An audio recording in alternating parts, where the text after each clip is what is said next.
Hi, my name's Ethan Lawrence. This is Jesse Leach from Killswitch Engage. Hi, I'm Scotty Wartu. Hi, my name's Sean Smith. Hi, my name is Desha Kiva. This is Ryan McCombs from the band Soil. Ladies and gentlemen, my name is the Waiting Cage and Last LaRue.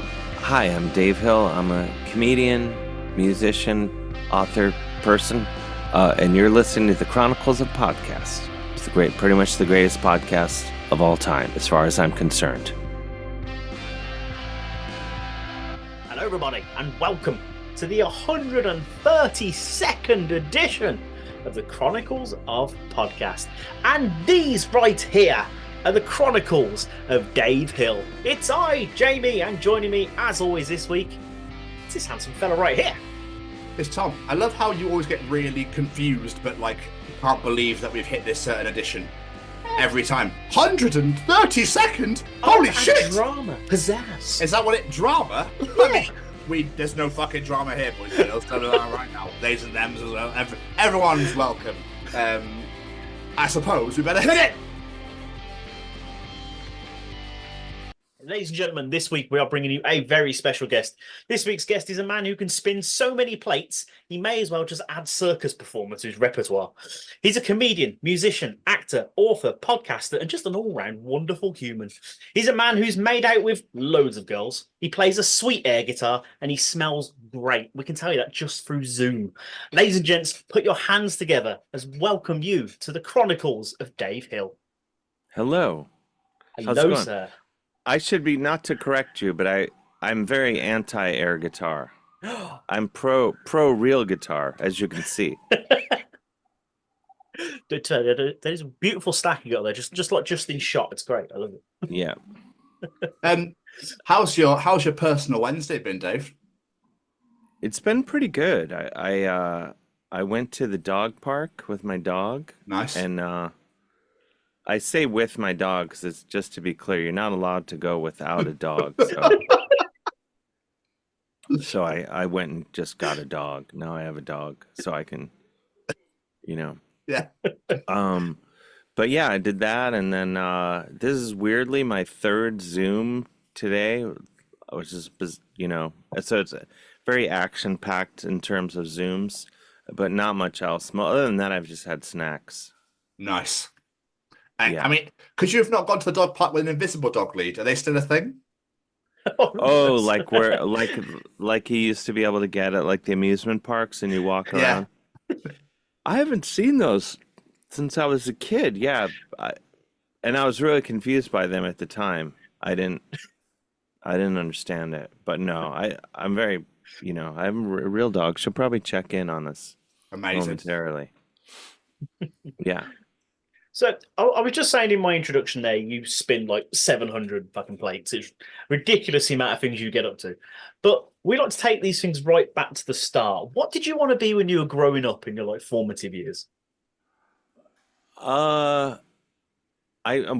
think an artist, visual artist, and a musician. So, it's kind of worked out because I still do those things. But then I just kind of added a few things on top of that. But yeah, probably main thing I just wanted to rip guitar solos was my main goal when I was a kid.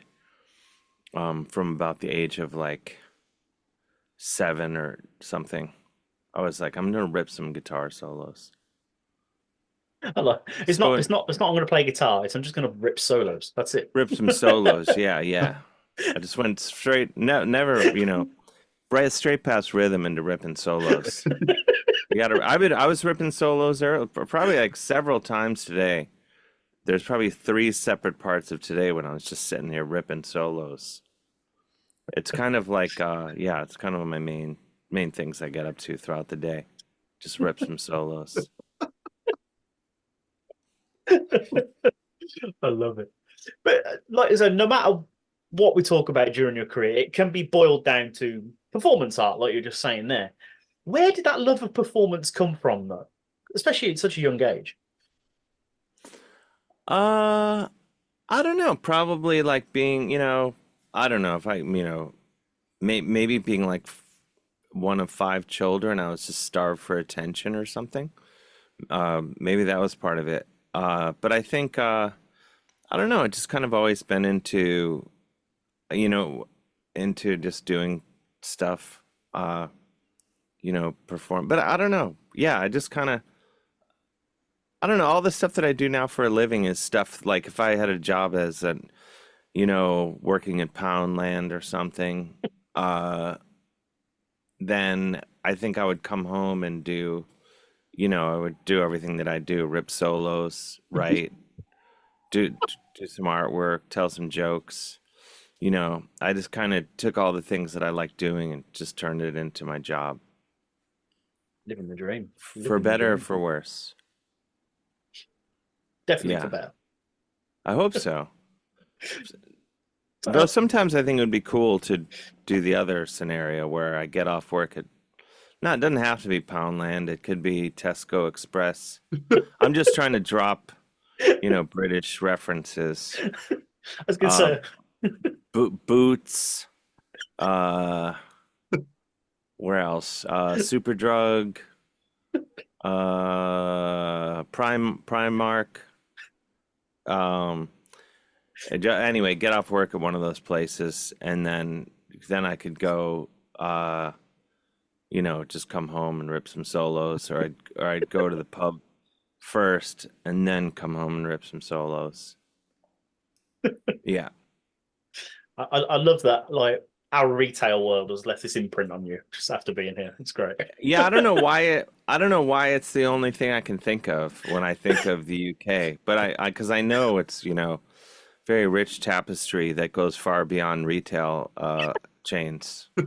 But right now in my jet lag state, all I can think of are retail, just things I've passed along the way.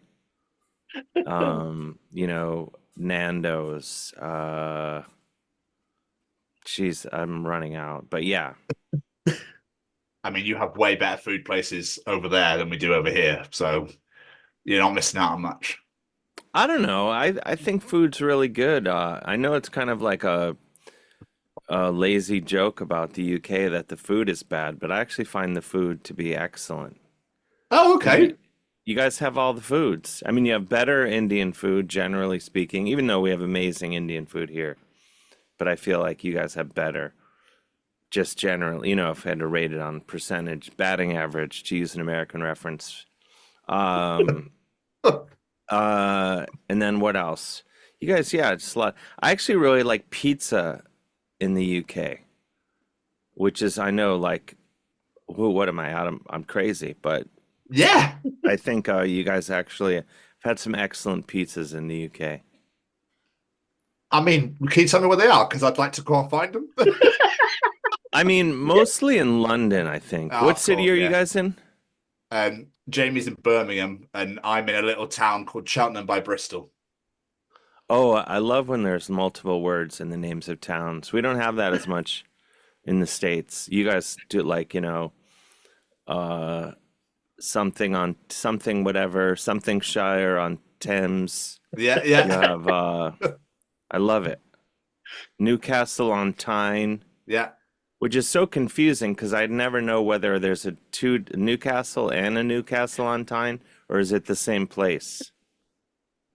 It's the latter. There's a Newcastle under Lyme as well.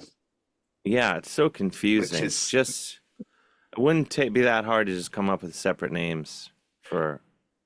We just like to fuck with people, Dave. That's what we like to do. Yeah, I really like Birmingham. I actually had maybe the best Indian food of my life in Birmingham. Yeah. At a place called Asha, or Asha's or something. Do you know it? I know that. Yeah, I know that. Yeah. Yeah. It's a pretty famous place. Yeah. Yeah, it seemed like a fancy Indian food place, but I stuffed my face there. Excellent. Like a goddamn animal. Yeah. I'm sorry. I'll step it up. I gotta step it up.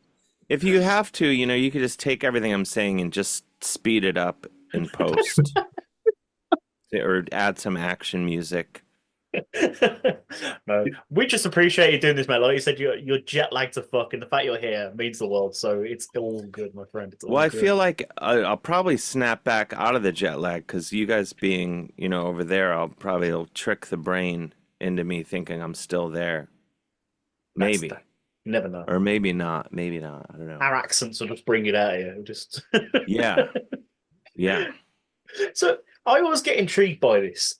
What did your parents say when you told them you wanted to do this for a living, to like go out and perform? Were they supportive or? Not really. I mean, I don't think I told them really. I think I just did it. And I think, they both came from more traditional.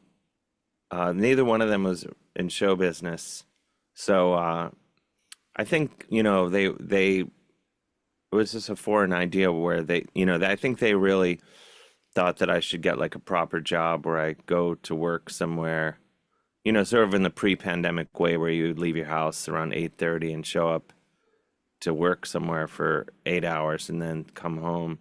But I rejected that idea very young, that I would ever do that. And I'm just not. I'm sort of feral in that my girlfriend has a corporate job, and she tells me like what goes on at the office, and I would be sent home before lunch on my first day. Just they would be like, get out. I just can't. Even anything, I've written on TV shows, and I even struggle in that environment, just leaving the house where you have to go and there's a coffee machine and stuff. I'm really not. I can't be tamed, I can't rip solos in this office. What the fuck? Yeah, I gotta rip solos. I hang out with my dog a lot. I'm just kind of meant to be on my own, I think. That's how I live. But where did it start Knock on originally wood. with performing? Was it acting, comedy, music, or just all at the same time? I think music first. I never really planned to go into comedy, to be a comedian, And there's certainly some people that see me now and say, well, you still haven't, Dave. You're not doing comedy. But yeah, I never, and I was never in school plays or anything like that. I think I was always just kind of like more, on the fringes of society. You always planned on playing in a band, and then I kind of I kind of accidentally went into comedy, and then from that, I've done a bit of acting and would like to do more acting. I kind of regret not kind of actively pursuing it, and now I feel like I think at this rate, maybe I'll be like a character actor once my looks fade in about 40 years, once when they probably like 40 years time, I'll think these amazing features will start to droop and things, and that's when I'll really start booking way more work than I'm getting now, That's the problem. You're just too good looking to book. Yeah, it's problematic because it just doesn't seem believable, for me to be in most roles. You kind of have to have the whole cast be ridiculously good looking to make it work. And so we went to the 50 Shades of Grey audition. There was like, sorry, Dave, but we all had to put towels down. It's too much. Yeah. Yeah, not a dry seat in the house. Oh, yeah. Yeah, I get it. So, no. But to put yourself out there and like get on stage, whether it be music and comedy, you've got to have like an outgoing personality. Have you always been like that, or is that something you just sort of had to develop and teach yourself in order to do that? Yeah, I think a bit of both. Part of me is super introverted. There's a big part of me that really dreads performing in any way. This last tour I just did with Tenacious D, which was amazingly one of the funnest times of my life. And then, I did a run of solo shows in London right after that. They were all so fun every night, all those shows, but still, like, in the back of my mind is utter dread the whole day. You know, kind of the 2 hours before going on stage, I'm just like, oh no, I got to go out there in front of people. But as soon as I get out there, I always have a good time. You know, I could count on one hand, like, the amount of shows I didn't have fun at, you know. Even like a bad show, like I've done shows, you wouldn't believe this. If you've seen my act, you would never believe this, that I have ever bombed. But I have. Even me. Even I have bombed. But you know, especially, like, I think I did a show in Nairobi in Kenya a couple years ago. Where I bombed. What was it? Yeah, this is like 2 years ago at this point. And I was there researching my most recent book, The Awesome Game, available everywhere. And I was like, oh, I should do some comedy while I'm here. So I found a show and I asked them if I could do it. And oh my gosh, I bombed so badly. It was like a work of art how badly I bombed. But even that, I still really enjoyed it. Like, I was, you know, didn't want to bomb, but I was still excitedly texting my girlfriend afterwards, like, oh my gosh, you missed an amazing spectacle of a horribleness just now. She gets a big kick out of that. She likes a great show, but she also enjoys a very bad show. So that was a good one. Was it like the cultural differences over there, though? That he's basically just sat there and stared at you. I think that was ultimately it. That maybe, you know, I don't want to say like, oh, they're, you know, what they're seeing is not. I just think like what I was doing was not what they were used to seeing. They were certainly a very great audience and everything, but I think I was just. I think they were just very confused by what I was doing. But you'll probably get talked about forever now. Yeah, I'm a legend down there. But Yeah. I can't wait to go back.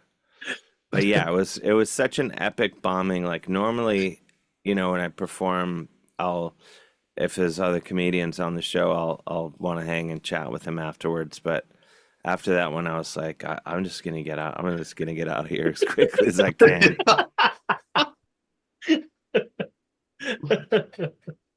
So, where did the idea to mix comedy and music come together? Was it just a natural fit because of who you are, or was that a purpose decision?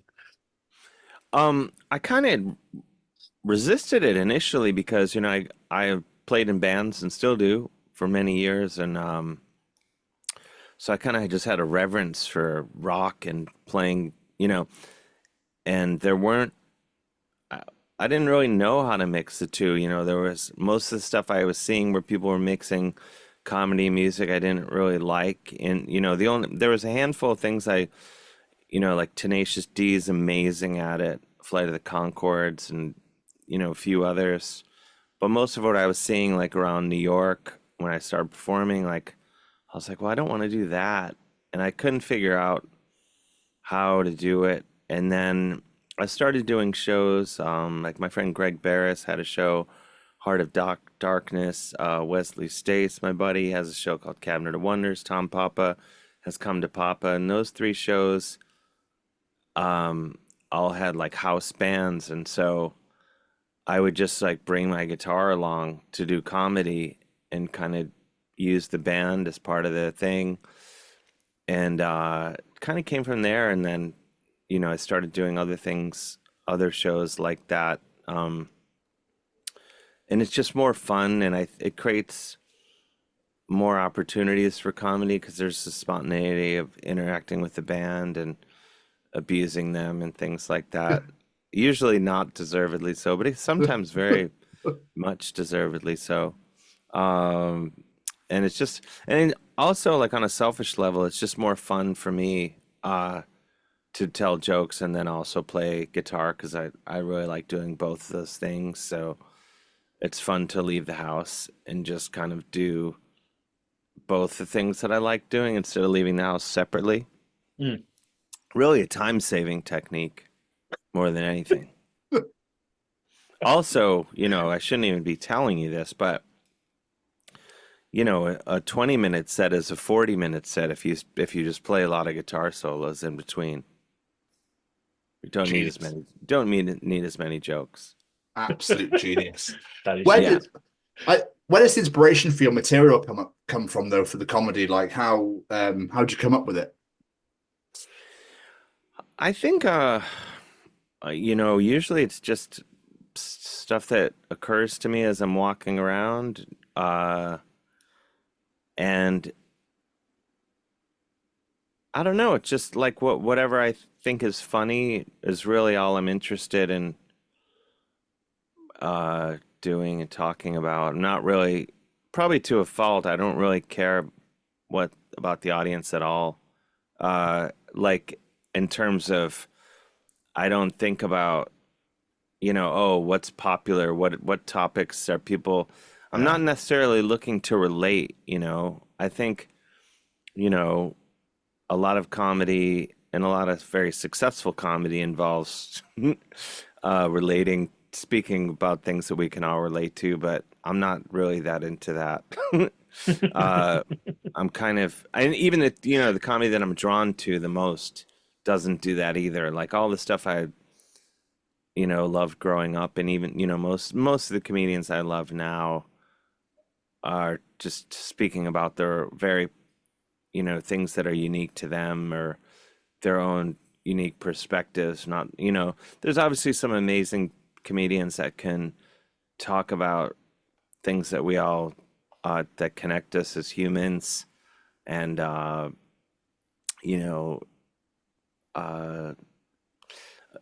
addressing the human condition and stuff like that. But I'm more interested as a fan, and both in terms of what I'm doing, into the comedians that excite me the most are the comedians around where I'm just like, I've never seen that, I've never thought that, can't relate to that at all. Like that's the most exciting to me.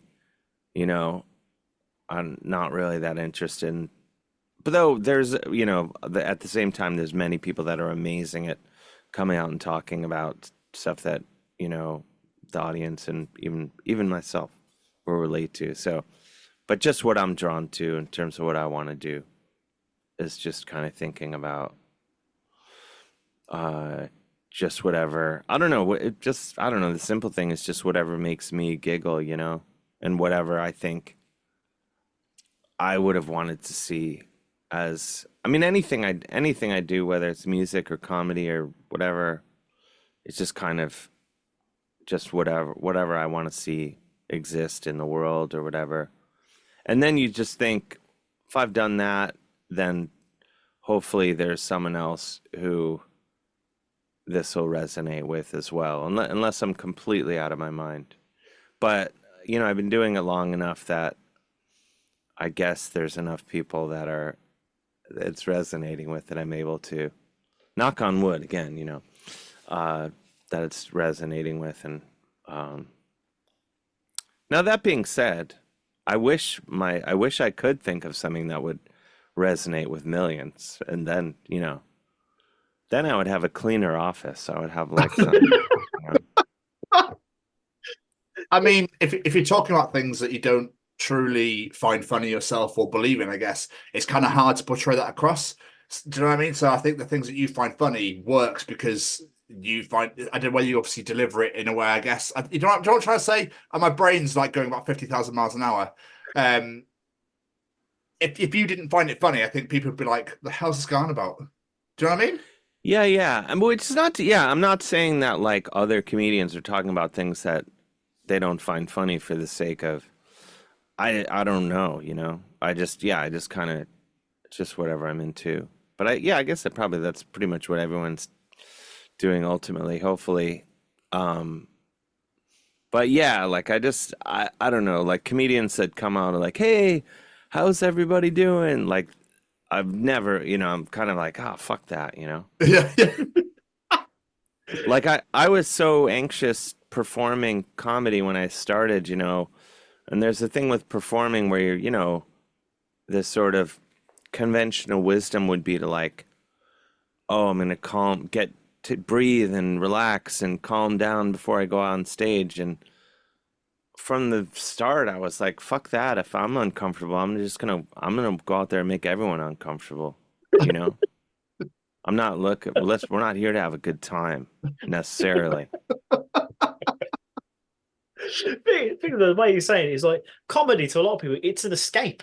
They don't want to talk about the stuff that's happening in the world. They want to hear like brand new chat up lines and things like that. It's an escape, like I say. Yeah, I think so. You know, I feel that way more than ever, you know, especially with, you know, the last 8 or 9 years and on this planet. The last thing I want to talk about is what happened today, you know, in terms of what happened to all of us, you know, because it's fucking hell, you know. So I'd rather talk about some very hyper specific weird thing that happened, you know. So we briefly touched on earlier, talking about how acting and things like that. You've acted in various TV shows and films, but how did you transition into acting? Was this you scratching another itch or just something that sort of happened? You know, I think one thing led to another. I can't stress enough, though, I haven't done nearly as much acting as I would like. So I just want to put out into the universe, or any casting people or whatever, anyone making anything. I really want to do more, but I think it was just like performing. You know, people started asking me to do stuff, and, you know, then I started auditioning for things and getting, you know, roles here and there. And that's how kind of how it continues. And I'm not really established in any way enough that, you know, it's like people are like, oh, if we want to put asses in the seats, let's give Dave Hill a few lines. That'll sell tickets.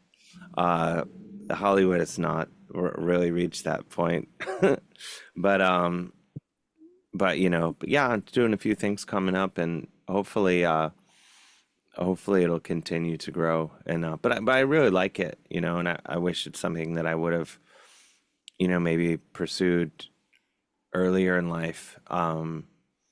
You know, I just was kind of like, I think I was just like afraid, maybe, you know, as a kid when there'd be plays, I would be like, or maybe I was like, I don't know, seemed nerdy or something. I don't know what I'm thinking, but I'm just kind of figuring out why. I don't know why, but I do like it, you know, and hopefully I'll do more stuff. It's something I feel like I'm just learning. I mean, everything I do, I think I'm just learning. I always feel like, oh, maybe kind of vaguely figuring it out, how to do this, you know, whether it be comedy or how to play the guitar or whatever. I'm always kind of like, kind of a vague sense of it. You know, with acting, like, even I'm just like, if I memorize my lines, that's huge progress. Yeah. But you've also written and starred in, like, something that stood out to me was The King of Miami. Yeah. So, for those unaware, what was this show? Because it sounds bonkers and brilliant. That was a show. I mean, that was like, maybe jinxed myself with that one, because that was a show. I shot that, like, I had been doing comedy like a year and a half or something when I was shooting that TV show. And so it was very early on in my comedy career. And it was a show, basically me going to Miami, and it was like kind of a fake luxury show of me, like kind of like showing people the best of everything in Miami. And the idea that it would go like King of London next or whatever. And but yeah, I sold that show with my friend Elise Roth, a producer, early in my comedy career, and I was like, wow, like, it's so easy to get your own TV show in comedy. This is such an easy business. It's a very you know, one look at my IMDb page will tell you it's the last show I've had with that was my show, you know. But when I sold it, I was like, oh, this is so easy. I guess I'll just have my own TV show all the time, because they're just giving them away. But you know, it's a hard showbiz lesson. I've been clawing my way back ever since. So But it's all work. I have all these guitars, so that's cool. that's all right. But, Yeah. but with a career like yours, we sort of have to jump all over the place because, as I said before, you spin so many bloody plates. But music has definitely had an underlying part in everything you've done. Yeah. Looking at your musical career, you've been involved in several bands over the years. Son of Elvis, but there's a few things that I need to know more about before we move anywhere. One of those being Diamond Snake. You're in a metal band with Moby. Yeah, briefly. What? He's a friend of mine, and he and my buddy Phil. I mean, Moby used to live in New York, and he's super nice, accessible. He's not like a guy that's just like hanging out with fancy celebrities and fancy pride. He would just be out, coming to shows. So he and my buddy Phil, I think Moby had finished a new album at the time. It was Hotel, and I think he just wanted to make like a fun rock metal glam record, and he and my buddy Phil were working on that, and then they ended up asking me for recommendations on other people to be in the band, and I recommended some people, and then they were like, "Oh, why don't you just be in the band?" So I just did it, and then it was fun. We we played a handful of shows and recorded a couple albums worth of stuff that, for whatever reason, was never released. But Moby is a rocker. I mean, like, he comes from rock and hardcore and punk and all that. And like, if you were to play in a band with him, you would think that was like his first, like his main thing was just like rocking out fully on the guitar, because he's a beast. And yeah, so it was really fun. Maybe, I don't know, maybe it'll see the light of day one day. But yeah, Moby he's a shredder. When I was doing my research, I was like, Moby, as in the Moby. Like, what? I just did not expect that at all. No, he's a good buddy. Yeah, he's a good, we'll still text each other humorous memes on occasion. I think what was the video I saw? Storming the Castle, is that right? Yeah, we made a video. That was absolutely brilliant as well. Oh, thank you. Yeah, I think I don't know if he wrote that, but yeah, it was super fun.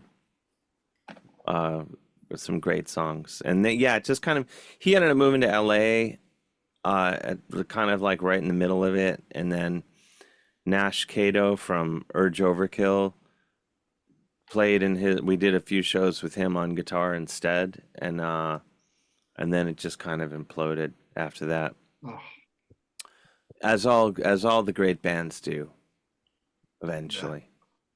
Awful we flew time. Too close to the sun. You did. Like Icarus. Yeah, you were exactly. literally Icarus. Yeah. Exactly. And with your songwriting, though, do you incorporate comedy into pretty much any and all of it, or do you like to have some sort of personal songs as well? I think like at my main band, I still have a couple bands, Valley Lodge and Painted Doll.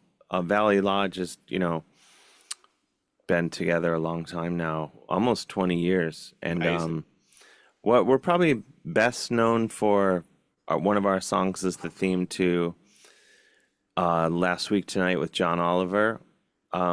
Just to put some context, I don't know, I'm guessing you guys have that show over there in some form.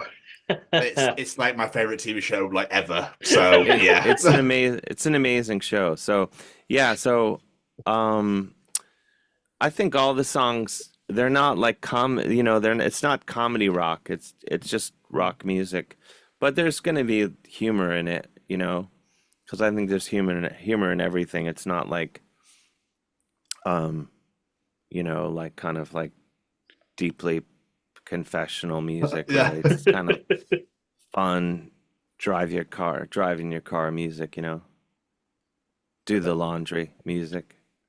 I was listening to Valley Lodge, and they're great. Like, Go is a great song. It's just Oh, a thank great, you. fun rock song. But I was listening to other songs as well. And like I say, it's just great, fun, relaxing rock music. It's great. But you can Oh, tell you thanks. have fun and get your comedy chops out in the music videos. Because Go with the Yeah, bike yeah. race is just fucking brilliant. Oh, thanks. Yeah, yeah. We try, slip a little bit in there whenever we can, you know. But with that thing, like you mentioned them last week tonight, how did that come about? Did they just say, "Hey, we want to use your song"? Like, Yeah, pretty much. I mean, I I knew John, from comedy, because he was here in New York, and we met sometime, a few years before that, and then Liz Stanton, the showrunner of Last Week Tonight, I've known for years. She's a dear friend, and I never really asked them how it came about. She just called one day, but I'm guessing it was just like they were probably like, "Oh, we need a theme song. Who do we know?" And so yeah, they called and they're like, "Oh, we want to use one of your songs," and I was like, "Oh, you should use the song Go. I think that's a good one." And then they're like, "Yeah, that's the one we want to use." So it's funny, that song. It was the first song on our third record that had come out like a few months before they, started working on that show.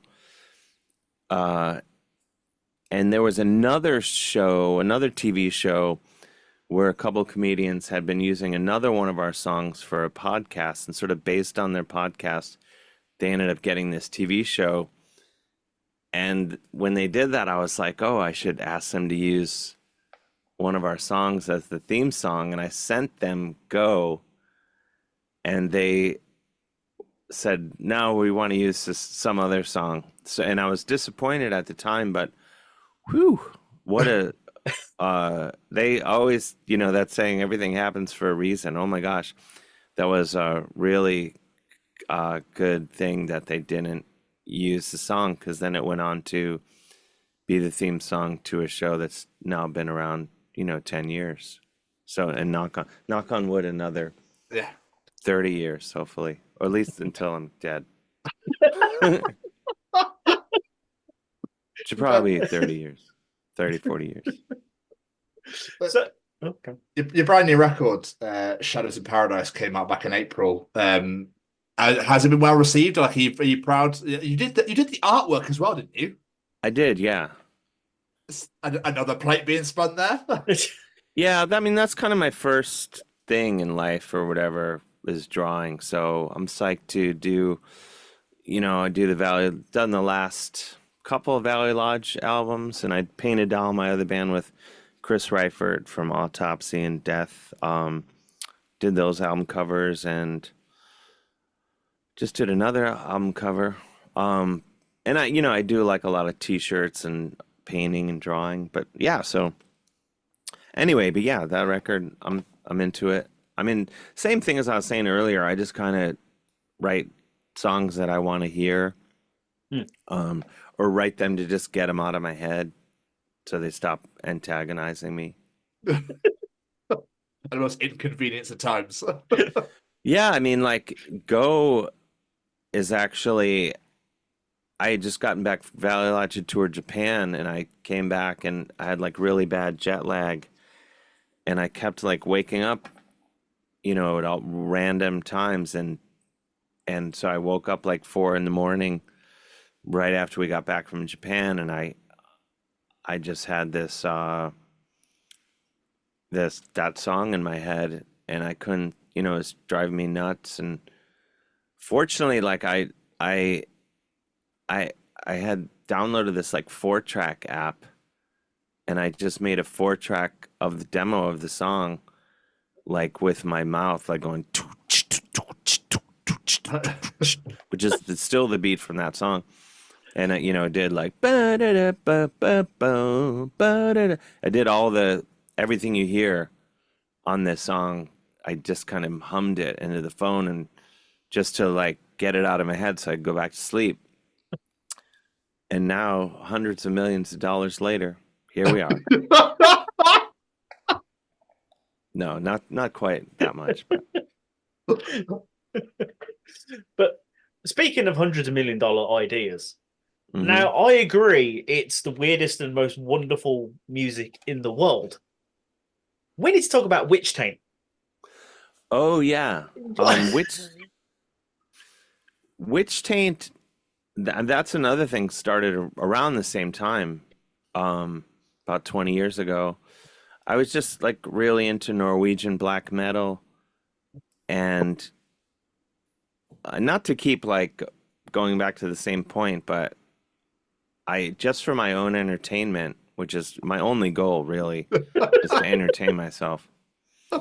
I I was just I was reading that book Lords of Chaos, which a few years ago was turned into a movie, which I would recommend, both the book and the movie. Um, late at night, I would just go on the internet and I found this website that had all these email addresses for Norwegian black metal bands.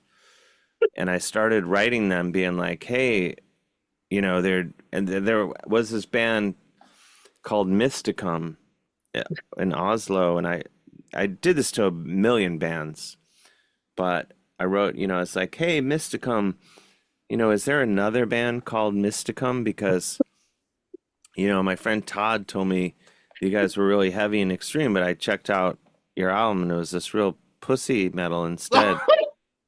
And I kind of did the same thing to over and over. And then most people would write back and tell me to fuck off, but this ended up being the band's label, and they were like, how dare you? And then I just started responding like every day, and I was just like, oh, my band Witch Taint, which is a name I just made up on the spot.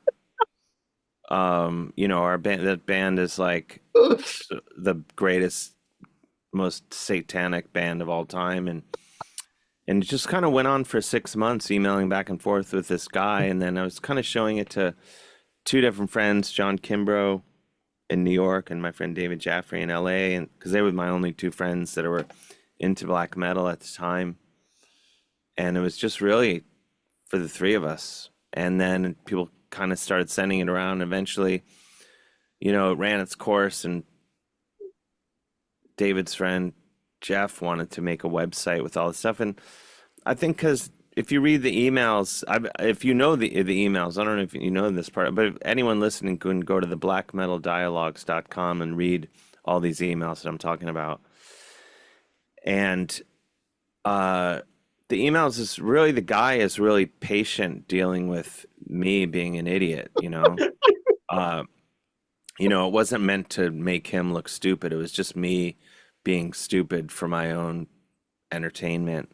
And so the emails came out and they became like really popular for a while. And then years later, my friend Trish Nelson was like, you should read these on stage. And people have been suggesting that. And my buddy Phil and I, who was also in Diamond Snake, we started reading them on stage, and then that became popular. We did it at South by Southwest. We did it in London. We did it in Oslo at Crap Comedy Festival, and then we did it at Vakken. And by then we had added a couple songs, and at Vakken, like, people were so confused, like, why are these guys reading emails on stage for an hour? But we would play little bits of music, and whenever we would play the music, they would go crazy. So we're like, let's just be a band and make an album, and we did, and made a couple music videos, and then that kind of imploded again, as all the great bands do. But Witch Taint lives on. I'm doing some things with it still, so it'll continue to go in other forms. But yeah, the original emails, I think, is maybe the greatest thing I've ever done. Moved Out on of a to... long list of great things, of course. You've moved on to Sweden now. Yeah. It's just funny because I went onto YouTube. I was like, Witch Taint. I was like, Dave's done black metal. Okay. I was like, I just saw the thumbnail for the video. I think it was Sons of Satan, and you sat in the tree. And I was like, this is going to be interesting, isn't it? I was like, I was pissing myself. It is so funny. It was not what I expected at all. Yeah, it's just kind of, I mean, the album itself, I'm very proud of. I think we made a cool album.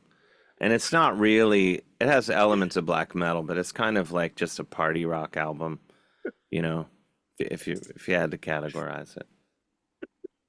And you got to rip some sweet solos, I imagine. There's a lot of sweet solos, but we also got got some guest solos, Micus from Venom. Oh. And one of the guys from Carpathian Forest rips a solo or two on there. So we got some ringers. Chris Ryford from Autopsy sings on one of the songs. We got some real metal gods to join us. That is the one thing I love about metal bands and metal community. They can really fucking laugh at themselves sometimes, and it's great. Sometimes, not always. Not always. Sometimes. Yeah, you've got to put the sometimes in there because some people take it very seriously as well. Yeah. But I suppose we've talked about you shredding solos like so many times now. I didn't ask earlier. Who were your like inspirations when it comes to guitar? I mean, all kinds. Jimmy Page, Johnny Marr, Dr. No from Bad Brains, Eddie Van Halen, Jay Mascis, Randy Rhoads, Warren DeMartini, George Lynch, Bob Stinson from The Replacements, kind of so many different people. There's a lot of different genres covered there as well. Yeah, I mean, there's just so many. The Roaches, I love. They play really interesting guitar on their records. I don't know, and then I don't know. There's, guitar is like kind of an endless thing. I saw Uli John Roth a couple weeks ago. One of the, from Scorpions. I can't play like anything he plays, but he's amazing. I don't get it on cam. Yeah, but I don't know. There's 7 million guitar players I love. But yeah, I think ripping solos is really fun. It's kind of like my version of skateboarding or something. Oh. But not only in the music world, Dave, you write books as well. You've got 4 of your own books. Yeah. With the brown one being The Awesome Game, One Man's Incredible Globe-Crushing Hockey Odyssey. Is that generally all about hockey? No, it kind of like uses hockey as a jumping off point to just talk about a lot of different things. Because it's kind of memoir, travelogue, and there's a lot of hockey in it. But I tried to write it both for hockey fans and also for people that don't care about sports at all. It's kind of I was trying to thread the needle to so, and I'm told I succeeded, but I think a lot of people are reluctant to read it, maybe for fear of but it's not that much. There's hockey in it. It's kind of like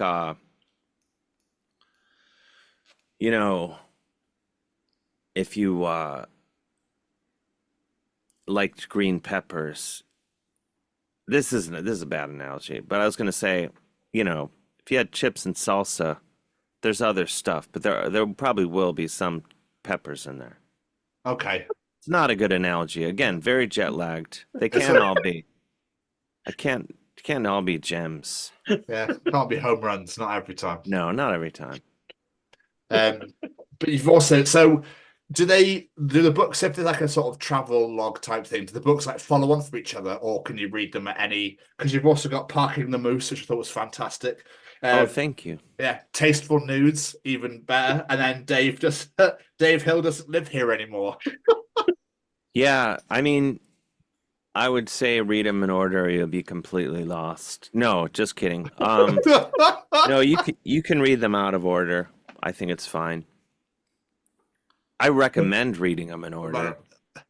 Because then you have to. But you can read them in whatever order. They're all kind of timeless literary classics. So whenever you get around to it, it's fine. Like you can read Hamlet before Macbeth or do it the other way around. Doesn't really matter. I wasn't sure if it went like decades or years or whatever. So that's why I thought I just asked the question. But I'm an avid reader, you see, Dave. So I kind of wanted to like check them out, but then I don't want to be reading, the fucking awesome game and then be like, oh, but it's referring to Parking the Moose here. What's going on? I don't know what's going on anymore. I'm lost. Yeah, no, it's not like the Matrix or anything. I think you can just kind of read. I shouldn't even be saying this, but you could even jump around chapters in most of them if you wanted to. Oh, let's go rogue. Yeah, you could just. I mean, more so in the first two books, but even the later ones, you could probably do it. Where'd you get the inspiration for your books, like the ideas to what to write? I think, I don't know. I kind of always wanted to write a book for a long time, and so the first book, I wanted to write a collection of essays and did that a couple times, and then my grandfather was from Canada, and he always kind of told us that Canada was the greatest country in the world, so that book was kind of exploring whether that was true or not, or just kind of see what's going on up there. And then hockey, just always been a big fan of hockey. Really the only sport I like and or have any passion for. So it's just kind of exploring a subject that I'm really into. So hopefully I'll do another book soon. We'll see, I think it would be cool to write 5. Somehow I got it in my head that 5 was like a respectable amount, once I'm dead.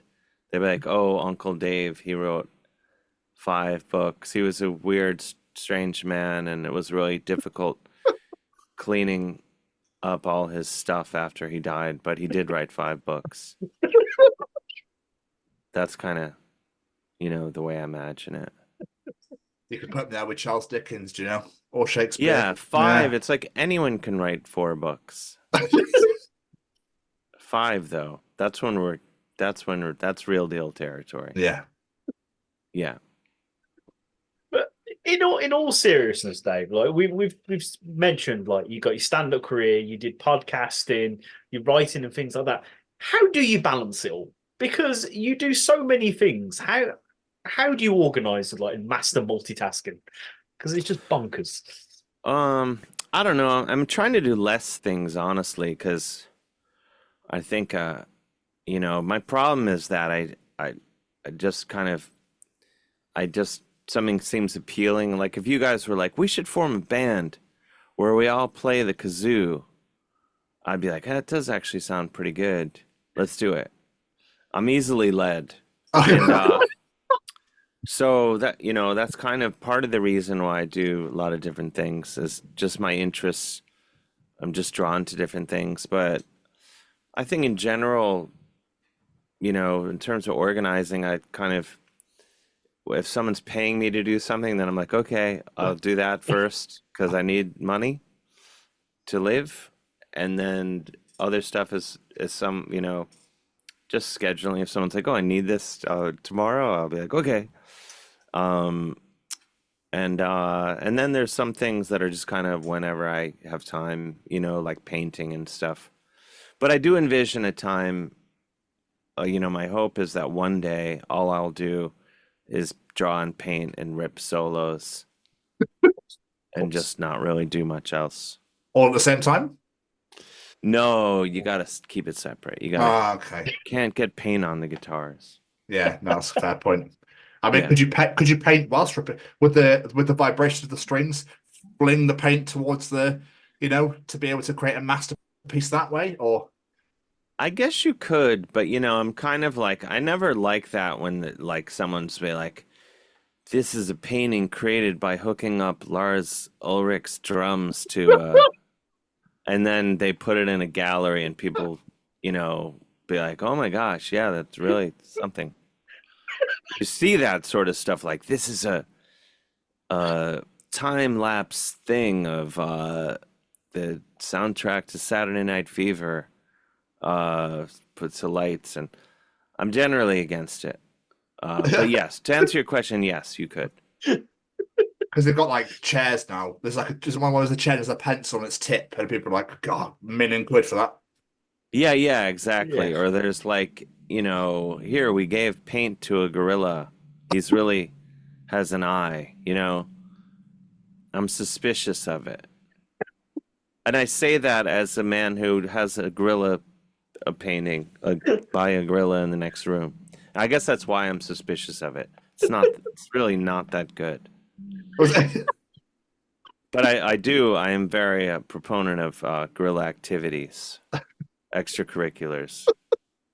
I do think you can't just throw a bunch of bananas at them and call it a day. You have to have arts and crafts. I don't know. Literally before we came on here, I've been sat there watching Planet of the Apes. So this two together is making me concerned. We probably should limit what they do. Yeah. Well, yeah, it is concerning because one thing leads to another. Exactly. Yeah. And then next thing they're controlling us. What is your favorite medium though that you do? Because or do they all hold their own special significance to you? They kind of hold their own special significance, I guess. There's things I like about all of them.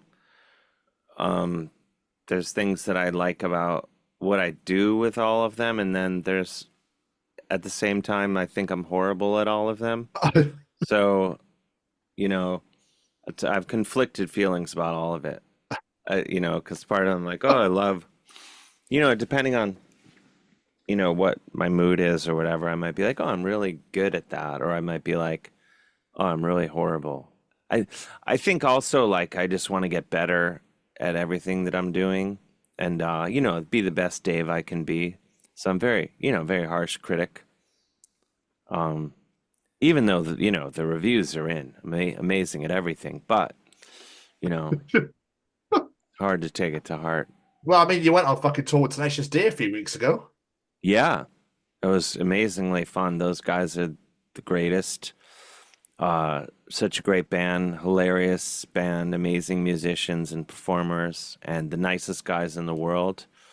And the band, Jack, Kyle, the band crew, it's amazing. It's truly like some of the funnest. I was saying this, not to name drop, but just last week I was saying to Jack Black, who, yes, you're wondering, do we text on occasion? Yes, we do. Stop it. Don't ask. But I was saying to him, when I'm on my deathbed and the film strip of my life plays, when I touring with them is among, the funnest, best times of my life, honestly. Even just based on catering alone, I'd have to say. Yeah. Even the catering, stellar. Amazing. I was really fortunate. I was at the Birmingham show of the UK tour. And like you say, it was such a fun night. It was absolutely amazing. So it's great to see that you enjoyed it so much yourself as well. Oh, yeah. It was the whole thing. I mean, just the community around them, the fans, the shows are like, I watch the show every night and it's so great. I don't like go sit in my dressing room after my set. I'm out there watching the show because it's great. And the vibe is so great to have like, every night it was like 12 or 14,000 people and just like such fun, good vibes. Like the building is shaking from everyone singing along. I'm guessing, Taylor Swift concerts are maybe like that or in some regard, but, or I don't know why I singled her out, but just, I've never seen any other show, honestly, that just the good vibes flowing so hard, gushing like a fire hose of good vibes and an amazing show. They have Satan jizzing all over the place. It has it all. There's fire. It's the best. It's great, best band in the world, truly. You touring with Tenacious D makes sense. You've got that rock connection, music, comedy. But I was looking at your career, and did I see you open for Snoop Dogg once? I did, yeah. I opened for him. I actually was just looking at a picture of it today because someone asked to see it. And yeah, I think it was like 2015. Earlier that year, I had opened up for Ryan Adams at Moody Theater, Austin City Limits in Austin, Texas. And my friend Jack had, said like, "Oh, Ryan wants a comedian," and so he's like, "Do you want to do it?" So I came down from New York and I did it, and it was a blast, and ended up doing some more shows with Ryan that later that year, and some time passed, and then they're like, "Snoop Dogg's coming. Do you want to open up for him?" And I was like, 1000%, of course. And the next day I texted him. I was like, is this real? Like, is this where? And he's like, "Yeah, it's done." And I said that my only request, aside from, huge stack of cash, is I'm like, you have to put my name in every form of advertising for this show, because it's going to be a complete disaster. But I just want the story. That's all, the only reason I'm doing it. Which is, and it was in many ways amazing, but also in many other ways an absolute disaster. Depending on who you ask, I would say of the 2,000 people in attendance, I would say 500 people were like totally on board and very pro Dave. But the remainder of the people in attendance were kind of like, "Why is that guy testing the microphone for so long? Why is he out there?" And I did 2 sets. I did a set, and then a local Austin soul band played, and then I did another set. I did 2 20-minute sets. And honestly, I never got confirmation, but I think part of the thing was like Snoop Dogg was performing, I think, for like an hour, like not a second over. So I'm making up that time, but it was something like that. And I think that they were just trying to like stretch the night out and like keep the bar open and like kind of make people think that they got a night of entertainment. This is just my theory. I've never confirmed this with anybody, but it's just my working theory on the night as to why I was asked to do it. But it was I would do it every night. I would open for Snoop Dogg at any time if he's listening. I had an amazing time, and I did meet him finally at the end, and he was a delight, as you would imagine.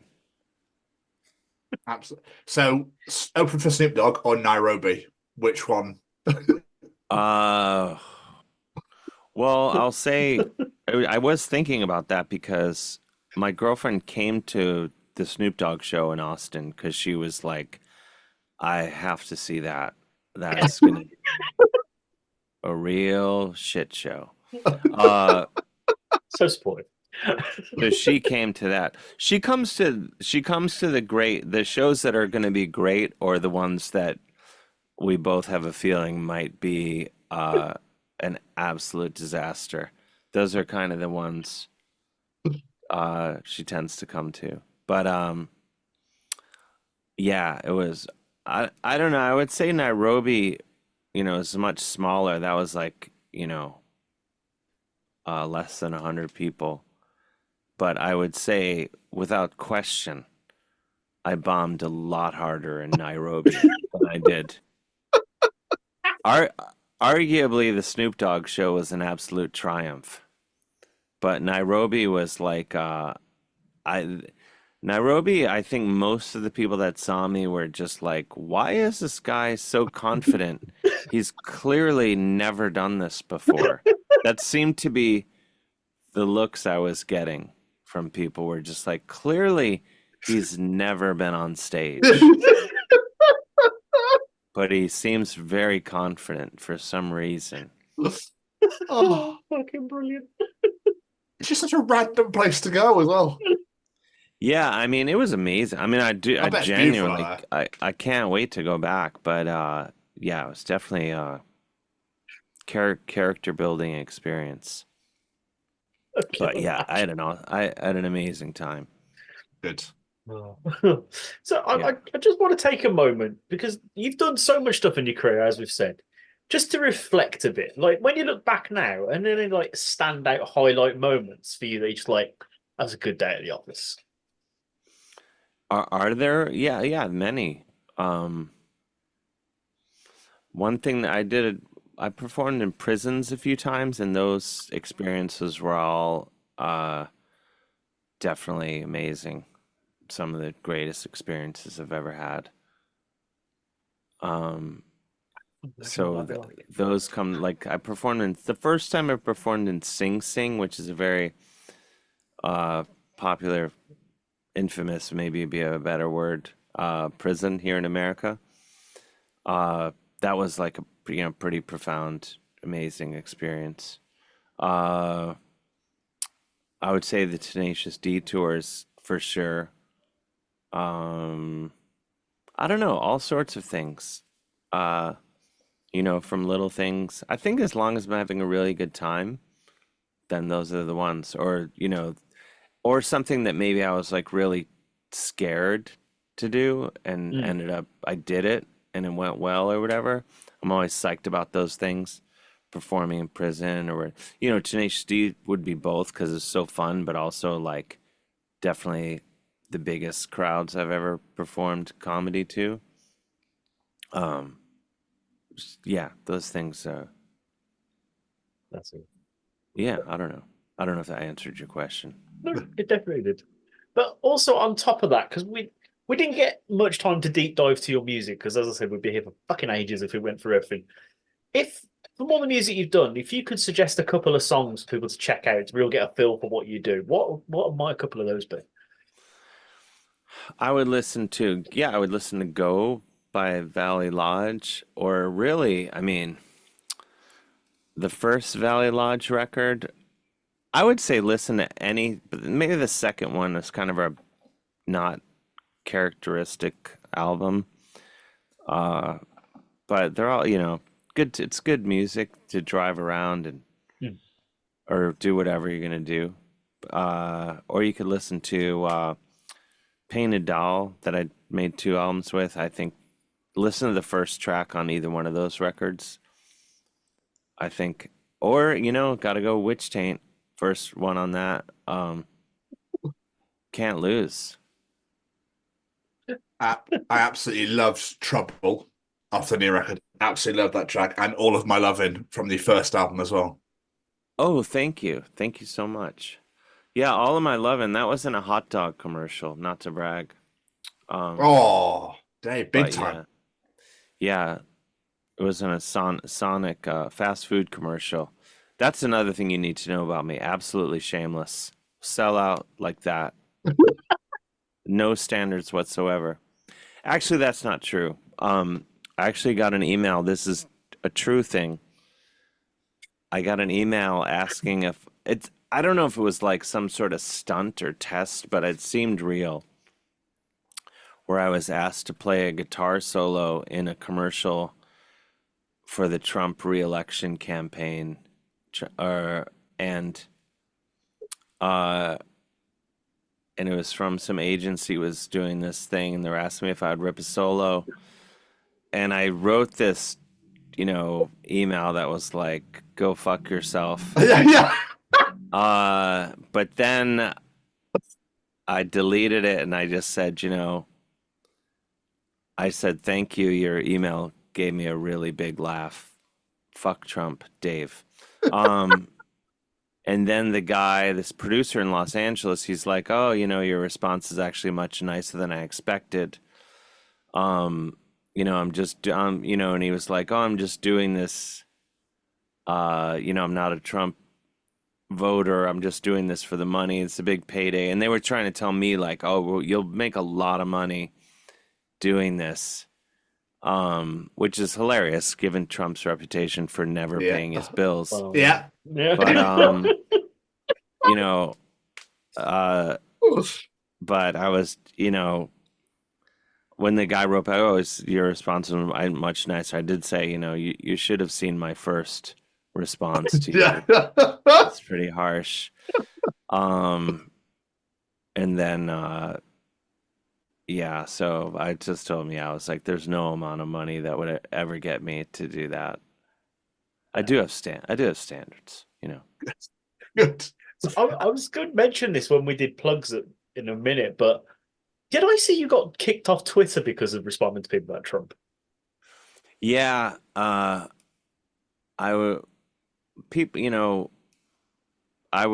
Trump supporters would, say things to me, negative things, and I would respond to them with like suggesting that I had fuck their moms, basically, but not using those terms, more subtle, nuanced responses than that.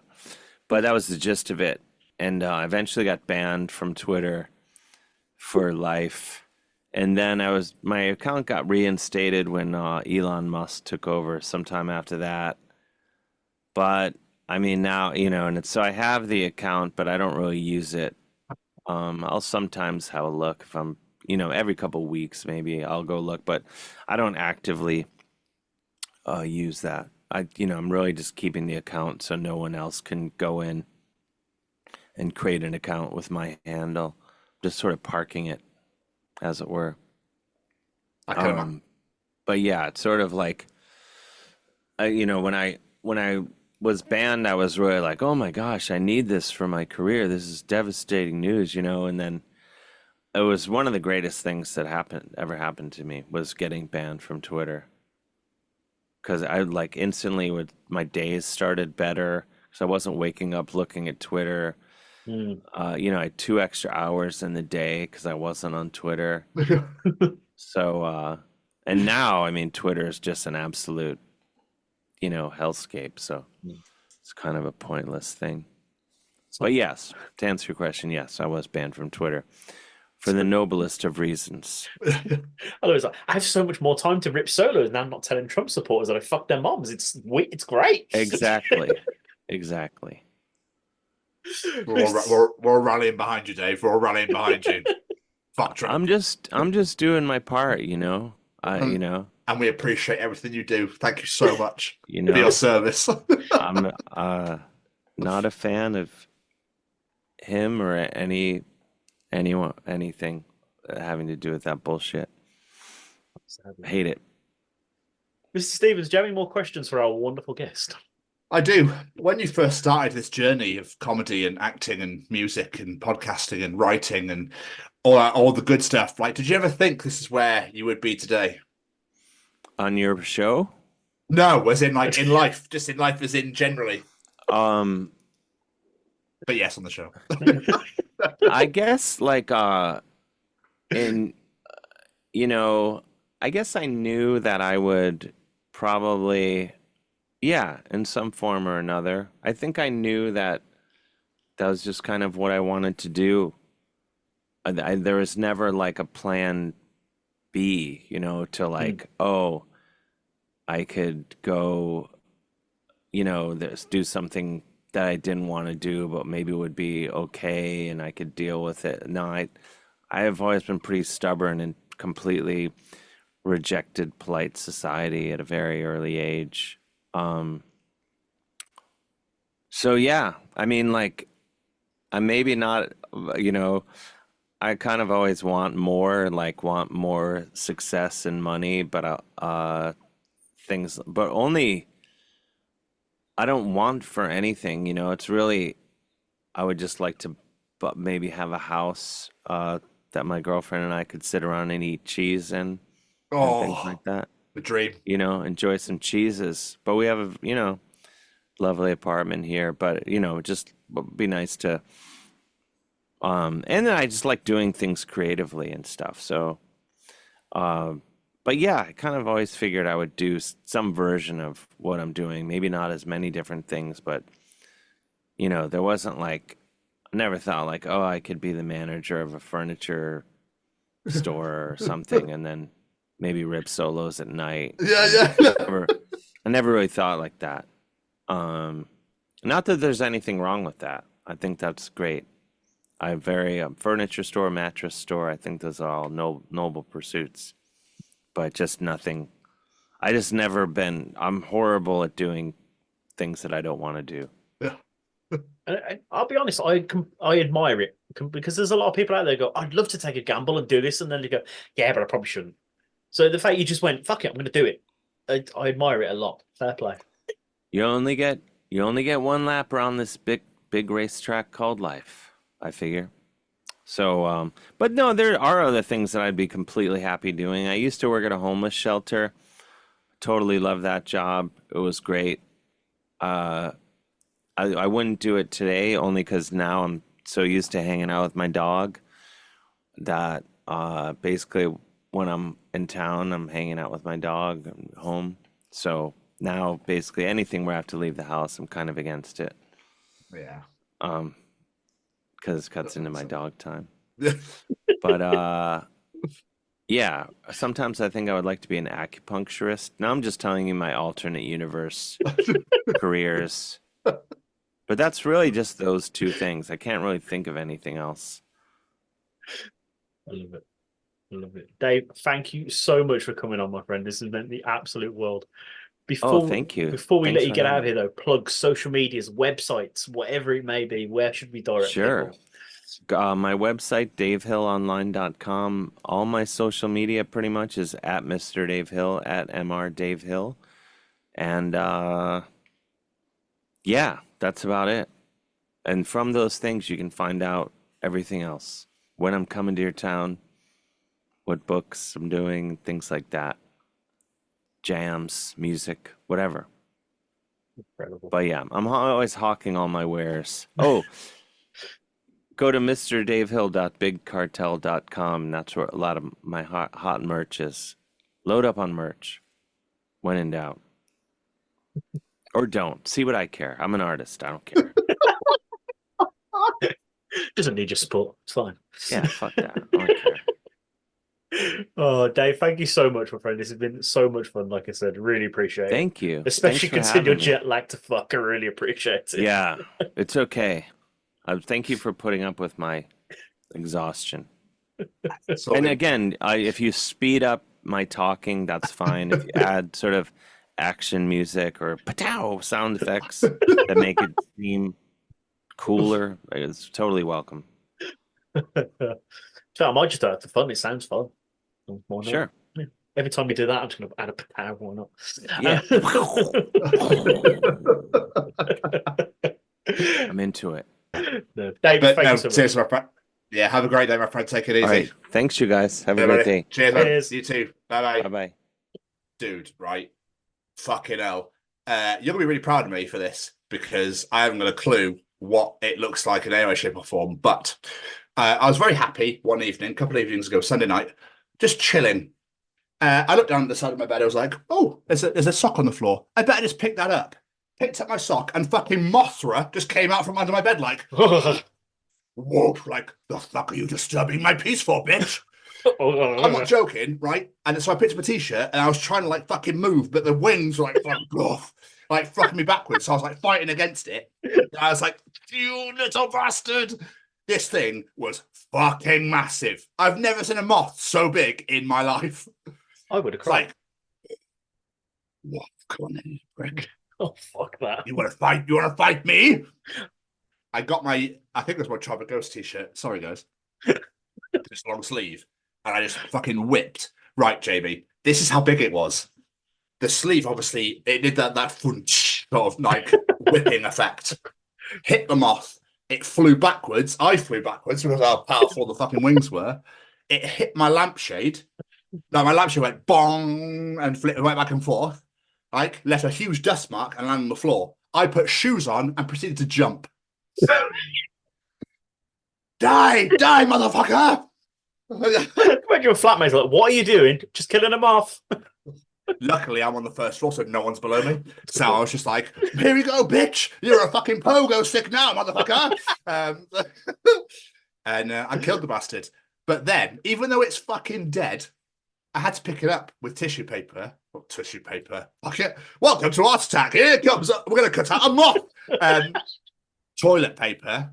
And when you like wrap, I like wrapped it and wrapped it and wrapped it, and then went to pick it up. I could still feel it crunching in my fingers. Like, so I did that little like run to the toilet. Like, oh, put it away. I don't like it. Flush. Gone. There's a huge fucking dust print on my window. I was going to say. It's like, Jesus Christ. It's quite one of Mothra's kids. Oh. The only thing I'm worried about now is what did it do and how long was it under my bed for? Because I've had my windows open for so fucking long, and I hope it hasn't laid anything. Oh, God, that's a good point. Get the back out. Gonna have to just get the whole fucking bed. Like, Just fuck this. But, yeah, the Hoover will stay on forever. Just in that area that it was in. But fuck me, it's just like, Jesus Christ, where have you come from? Oh. Fuck sleeping to rain sounds. You be sleeping to Hoover sounds. Yeah. Oh, the piece. There's no moth attacks now. Oh, fuck that. I probably would have just ran out of the room. Moths freak me the fuck out, so I would have my gone. sisters aren't fans either. Yeah, butterflies don't bother me. Yeah, but they're like, hello, just here to have a little visit. Just looking around. Goodbye. And they're nice to look at. Where's Moscow? What the fuck? Who are you? I'm going to eat you. Oh, no, wait, I can't. Anyway, I'll go over here. Let's go over here. Oh, light or something. Anyway, so and they just like, they fucking freak the fuck out. It's like they're on fucking drugs or something, like speed. What's going on? What's going on here? Give me some more. Oh, yeah, good stuff. Anyway, where's the lights? Where's the fucking lights? Do you think I've had too much Lucozade? Possibly. Is that what this is? It's just like, oh my God, show recording. Anyway. He's on a sugar glucose high. Fucked. I know something else you won't fucking do. You won't say boo to a goose. Fuck me. Like, who saying, who ran to a goose and went, I know it's a really good idea. What? Like, shit. Because of how fucking territorial they are. This is a territorial hand. But like, this is territorial, right? So a territorial goose would be like, motherfucker, how dare you say boo to me? You are not a ghost. I shall now attack you. I will nip at your ankles until you run away from a certain distance. Then I will go back to my territorial area.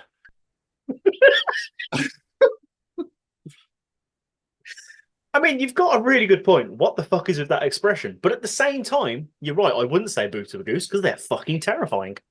But what if a ghost did it? I mean, that's all I can say. The goose just went, you mother. Oh, terribly sorry, as you were.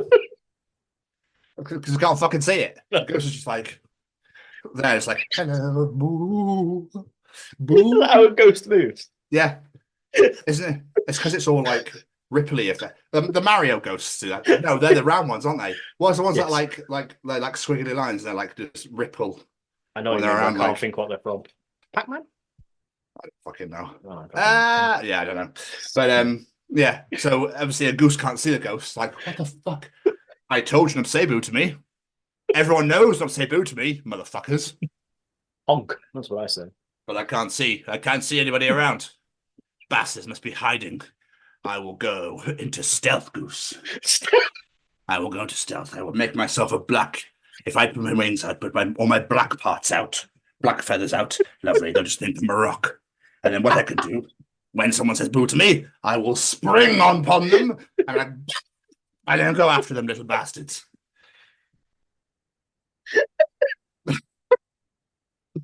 So yeah. Well, now we know the inner mind workings of a goose. We do. We've learned things today, boys and girls. We've learned so much. So fucking much. Welcome to this nature program with Tom and Jamie. Basically, what we've learned here is you don't fuck with a moth. If you do fuck with a moth, make sure you hit it with a t-shirt and use the whip effect. And if anything, do not say boo to a goose. Who needs Attenborough? Exactly. I mean, he's 98 now. Yes, true. The man is fucking invincible. Might as well start lining up his replacements. I don't see why us two. Every time that man walks, I bet all you hear is just angel choirs. Probably.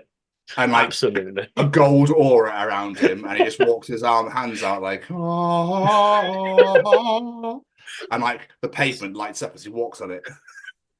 Maybe Attenborough is God. Maybe. I was going to say I don't believe in a god, but if there was one, No, do he's I? fucking But- protected. But maybe that is the trick. He Is is it- Attenborough. Is David Attenborough Bruce Almighty? Maybe. It's interesting, and that's why he talks so beautifully when he describes things. Maybe. I'd love it if Attenborough was honest. You know that video of that lizard that runs away, the snakes are after him? Yes. Imagine Attenborough commentating on that. Shit, fucking run, you little dickhead. Fucking hell. There's so many of them. Where'd they all come from? Oh my God. I'll get you myself. Fuck, I'll get you myself. Do not know. You're fucked if you don't run. Now we see the lizard run away from 50,000 snakes. I mean, holy shit. You would not want to be anywhere near that yourself, would you? I mean, my God. He's on the rocks. He's on the rock. Like a horse racing commentator. He's on the rocks. Here we go. In first place. Snake number 5 is right behind. Here comes 7 and 8. They're getting on the line. The final furlong now. He's like, oh, he's got him. He's got him.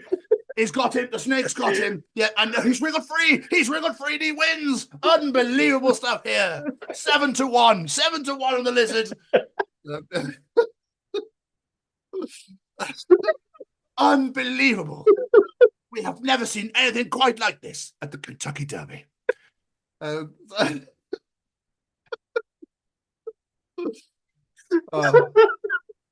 Still, we are recording, right? Yeah, good. Also, I just want to throw it out there massively before we say some more funny shit and stupid shit and people go, what the fuck are they on about?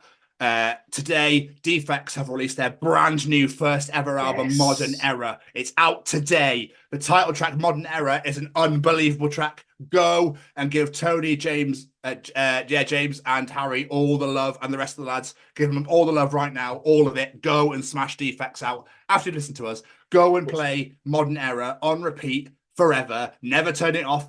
Turn it up to 11 and it goes to 10. I don't go fucking shit. I said 11. If you don't get to 11, the world's going to end. Turn it to 11. But there's no 11 on here. There is a fucking... I swear to God, if you do not turn it to 11, snakes will be after you. I'll say boo to a goose and you'll be fucking sorry. So, yeah, sorry. So, yeah, huge new. We love it. We're so just massive congratulations to former guests, Defects, for their brand new album, Modern Era, out today. Go and fucking play it. Absolutely. Bitch. Absolutely. We've been backing these guys for absolutely ages. We had them on the show forever ago. You know how fucking good they are. Go check out that album. It's incredible. I think we should participate. Oh, we're going with that first this week. Mr. Stevens.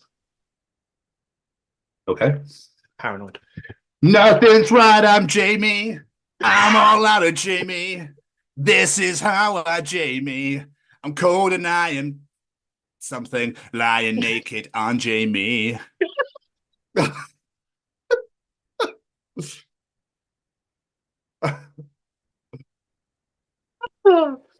It's audience participation time. Participate, bitch. Participate. Now we all participate, bitch.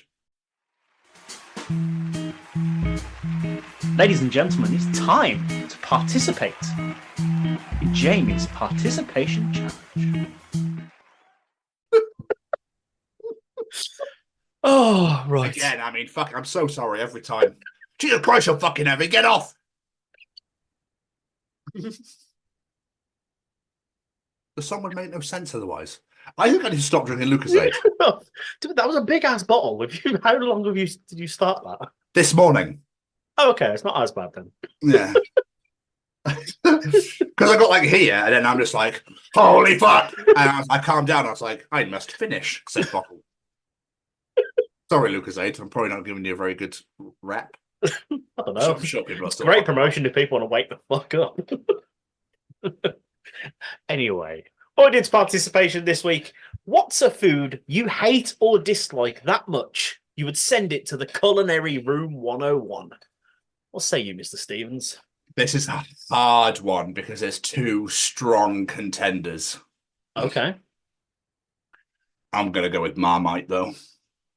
I think Marmite needs to get in the fucking... It's like someone took a massive shit, left it on roadkill, and it's just at the side, and it's just like the oily slide that's left on the animal. Went, yeah, that'll do. We'll call it Marmite. I back you 100%. That was also my answer because it is fucking wrong. Everything about it is wrong. Okay. No. Okay, so Jamie, let's have an intervention. I'm passionate about my hatred. Is everything all right? No, I really hate the stuff. It stinks. I mean, you don't have to eat it. I know, but basically, this all started my hatred because an ex of mine once put some on my shoulder, and I couldn't get the smell out of my nose for the rest of the day. And I didn't talk to her for the rest of the day till it had gone because it really bothered me that much. And I just fucking hate it. It's vile. It stinks. So when Martin asked for Marmite ice cream, you went, "Oh, you fucker!" That was literally the worst experience of my kitchen ever. I could not get it. I opened all the windows and doors open to try and get a smell out of the vile. Brilliant. It's not very pleasant, but just know that you don't have to eat it. All right, no. So don't worry. It's okay. I didn't want it in my house. Angers me. Hey, don't worry. It's all right. So I had 3, but yeah, Marmite is definitely the top one. My other one was olives. That was one of my other ones. They could also go in the absolute bin. It's just like a posh grape. Yeah, that tastes like vinegary ball of death. It's vile. Just tastes like my left bollock. When I tried to suck my own dick, I couldn't get it, but I got the bollock in. I was like, oh no, it tastes like olives. Put this in a martini. Anyway. Yeah, Bonds was sat like, I haven't shaken. I was on the counter, just dipping one bollock in. Like, Bond, you right? How you doing? She's hot, mate. Are you shacking up tonight? Are you? Oh, that's quite a big olive, Tom. Thank you. just takes me out like. Well, I deserve that. Goodbye.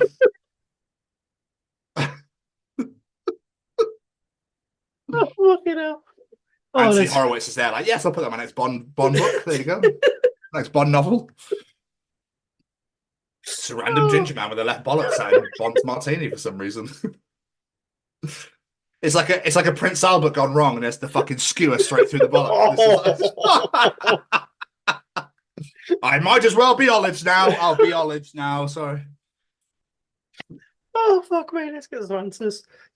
Oh, Justin Lee. I couldn't disagree with this any further, sir. Mayonnaise. I hate mayonnaise, Justin. Dude, some people don't like some certain. If we all like the same shit, it'd be boring. Yeah, no, but still, I'm allowed. I mean, mayo is probably the bottom tier condiment. Oh, I love mayonnaise. It's all right. It doesn't touch ketchup or burger sauce or like Nando sauce. They are good as well. I thought baconaise would be better than it is. Yeah, it's a funny one, baconaise, isn't it? I find bacon is delicious, but when they try and do bacon flavoured things, they never quite get it right. What do they do? It's like mush it up. Purify it. Mortar it. Oh. Just all that fatty goodness. Gina Humphreys, celery. How does it taste like nothing, but also so bad? Yeah. It's just water. It does taste vile, though. It doesn't taste like water. I mean, fucking Chelsea fans like tickling women's arseholes with it for some reason. I'm sorry, what? There's a Chelsea football chant that is, and this is genuine, and I want you to put it in here. If she don't come, I'll tickle her bum with a lump of celery. Celery. Celery. It's awful. It's awful. I don't know. I mean, obviously the leafy part, but still kind of odd. Just going to shove a whole load of water up here for some reason. Your ass is going to be very hydrated. Put it that way. Oh, Graham White. Again, I couldn't disagree anymore, sir. Mushrooms. I'm in the dustbin. I'll eat anything except a fungus. I fucking love mushrooms. I feel like I'm being personally attacked. That's fair. At least you won't get hungry if things grow on him. That's very true. Jake Smith. Broccoli.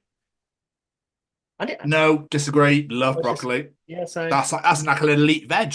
I know. Most of these answers seem to be vegetables. I've noticed this. I was expecting a bit more diversity. Everyone just got vegetables. Fuck that shit. Pretty much. Like Rosie Rowland, peas. Peas are truly evil. I think that's my last time I had fucking peas. Peas are good, unless they're mushy. Mushy peas are wrong. Oh, okay. They don't taste anything like peas. It's weird. It's because you're not fucking northern, man. That's why. That's probably what it is. Love our mushy peas, bloody I fucking tell you. Bit of gravy, bit of mushy peas and some fucking gravy. Debbie Myatt, my mother, she knows right. Olives, gross. Absolutely, mother. Absolutely. Mother. Mother. My mother. Fucking hell, it's cockney now. What's happening to you? My fucking mother's here. Apples and pears and all that shit.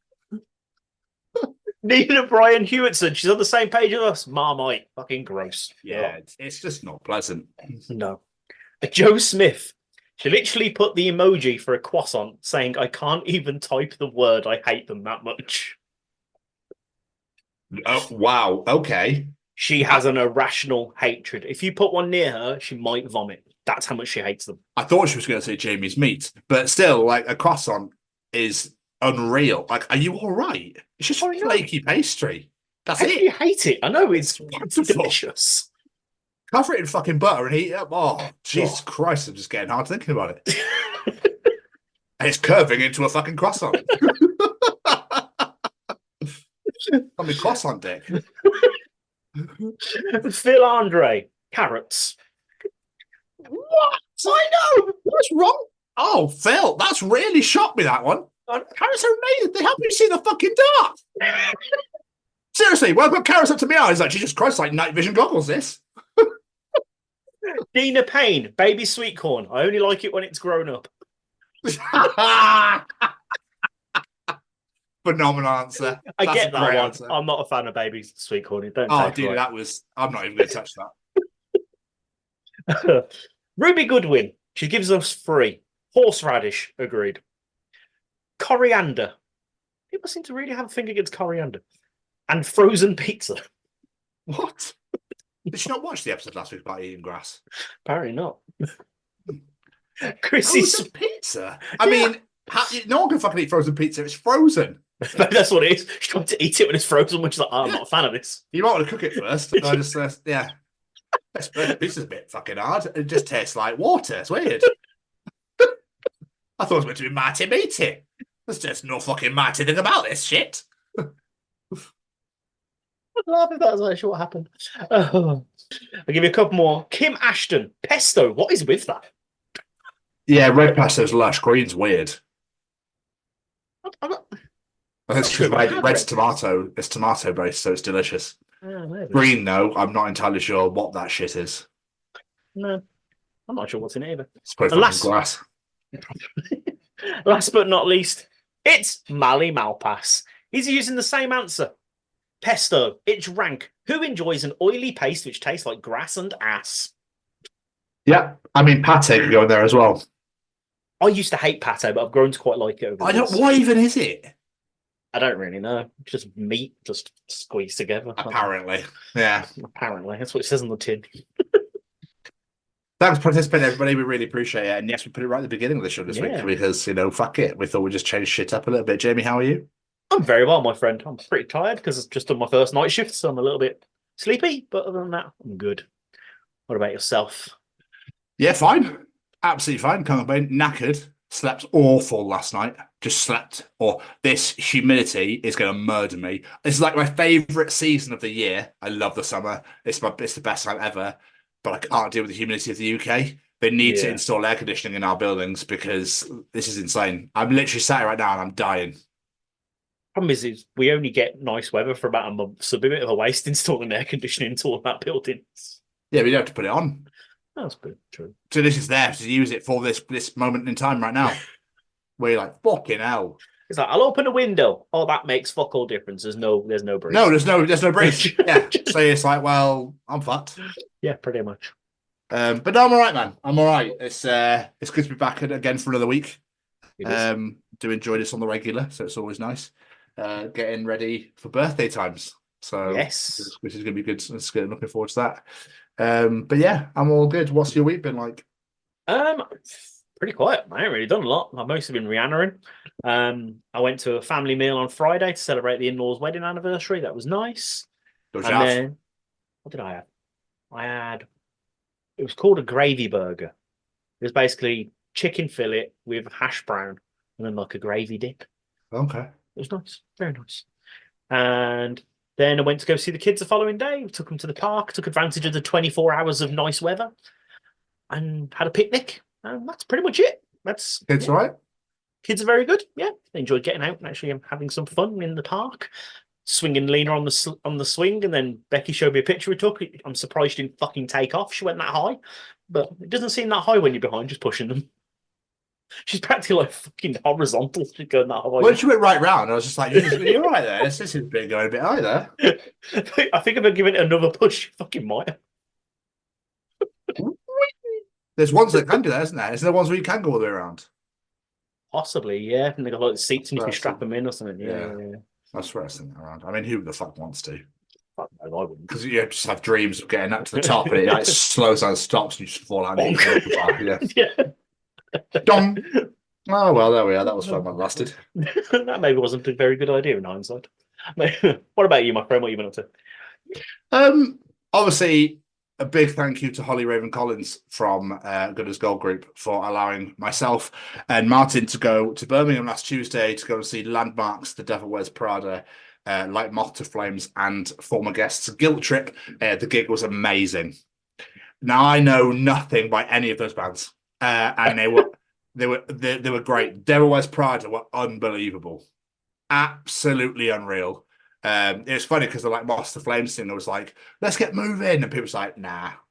It's like, you're all lazy. Whoa, can't be tits. You've never been to the UK before. I want to calm down a little bit. We're still warming up.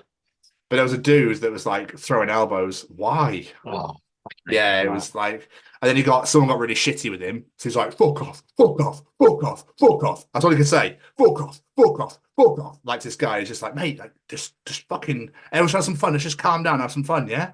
They made up all good. He left. He was like, I would have fucking knocked him out anyway. Like, oh, God. Get out. Just get out. Just go. I apologize for my people. You fucking shouldn't all. But the gig was so good. We really, really enjoyed it. So much fun. I got PS that day as well. I've got my snake bites back. Yes, you do. You can just about make them out. Yeah. Yeah, it's because I got they're like smallish studs, but it's nice because at work we're like, oh yeah, nice. Yeah, you've always had them, haven't you? Like, yeah. Yes, I have. Fucking stupid, are they? Because of my beard. Beard couldn't tell. But no, they didn't give a fuck. It's great. Fucking great. Yeah, so much nicer than when I was getting sent home for it back in the day. So that I got tattooed today. Literally got coloured on the old shoulder. Like literally, yeah, it bled quite a bit. But it's just the spider from the Day to Remember cover of Homesick. So it's coloured literally like Sean's done an unbelievable job. It's coloured to the exact colour of the album. It's unbelievable. Amazing. That my chest tattoo is now finished. I was going to say how much you got left. I can't fucking believe it's now finished. Hey. It just needs touching up when it's healed. Oh yeah, touching it. Oh, you like that, don't you? And then on Sunday, me and Martin went to the Miller to watch the final of the Premier League season. And it was really cool. Apart from the fact that for the second time running, they fucked his food order. And I've never seen Martin get angry before. Quite interesting. But my mum, so obviously Jürgen Klopp, the now former Liverpool manager, is my mum's husband. Yes. Or so she says. I'm not sure he's aware. And basically, she loves him so much that she was like, can you please? So I sent her like clips on the Saturday night before the final games of him being like, thank you, Liverpool, thank you for this. And she was like, Tom, I'm crying. Can you stop? I was like, okay, sorry. Sorry. She's like, I can't believe he's leaving. I'm so sad. And then I said, she's like, can I watch the game? I was like, it's on Sky. She's like, oh, fuck, okay. I won't watch Match of the Day. She's like, oh, it's a great idea. Anyway, literally Sky Sports on Instagram were just putting so many clips. Funny enough, Adam Orton from Amongst Liars was at the game. He posted loads of videos of literally of Klopp and stuff. It was amazing. Anyway, Sky Sports and BBC Sport and CBS Go Lazio and everyone was just posting Jürgen everywhere. Videos of him like singing and his farewell speech and stuff. So I just sent out to Mum. She's like, keep sending me, please. I just want to keep looking at him. I'm going to save all these from my bank. But what was quite cool, please don't. What was quite cool is he literally at the end of his speech was like, I'm going to get social media so I can stay in touch with you all. And he's got like 6. He had at the time he had like 4 or 6 posts and over 1.2 million followers. Jeez, unbelievable. But yeah, just an absolute legend. Obviously, I used to support Liverpool back in the day. and he's just an absolute legend, just a legend of the game, just a really nice and very funny human. So yeah, Mum was gutted. So she's like, please keep sending me stuff. I found another one today that I sent to her. She just absolutely loves him. So Bless them. So yeah, man. It's weird seeing you excited about football. It's like it's been a long time. It's because the Euros are coming, and I'm really excited because Scotland are in the tournament again. And I'm kind of like, can we actually do better than 3 years ago, after the pandemic? Because obviously we're in Euro 2020, but the pandemic went. So I went to 2021 and we got battered every game. So bar the England game where we drew 0-0, but still, we're playing Germany on the opening of the tournament on the 14th of June. It's in Germany. Ooh, so okay. I'm very, very excited. Very excited. I just want to do well, mate. Our team announcement's tomorrow, so I'm buzzing for that. I was obviously going to talk about it because we're meant to record the show tomorrow, but yes, we've had a bit of a switcheroo. So yeah, I'm just buzzing for it, really, more than anything else. Do you still get those things in the newspaper with the brackets on when you fill them in? Oh, I used to fucking love those as a kid. I just remembered about that. The Premier League ones, and it had like Championship League 1, League 2 every year, and you had the little shirts, and you'd move them up into the table. And say, oh, dude, they were the fucking best. I used to love that. Oh, I think they do posters now with all the games. You just write them in yourself. It's boring. Okay, it's not as fun, but no. But yeah, I'd love it if they did. We have to put a call out. Heed the call. Bring us back our tables and cardboard shirts to move around at the table every weekend. They were great, man. Did you have one as well? No, I just remember them existing. God, I was obsessed. Them and the sticker album. Actually obsessed. Oh, the stickers. I've got my Euro 2024 one over there. Yeah, of course, mate. Scotland are in it. Of course I've got it. Of course.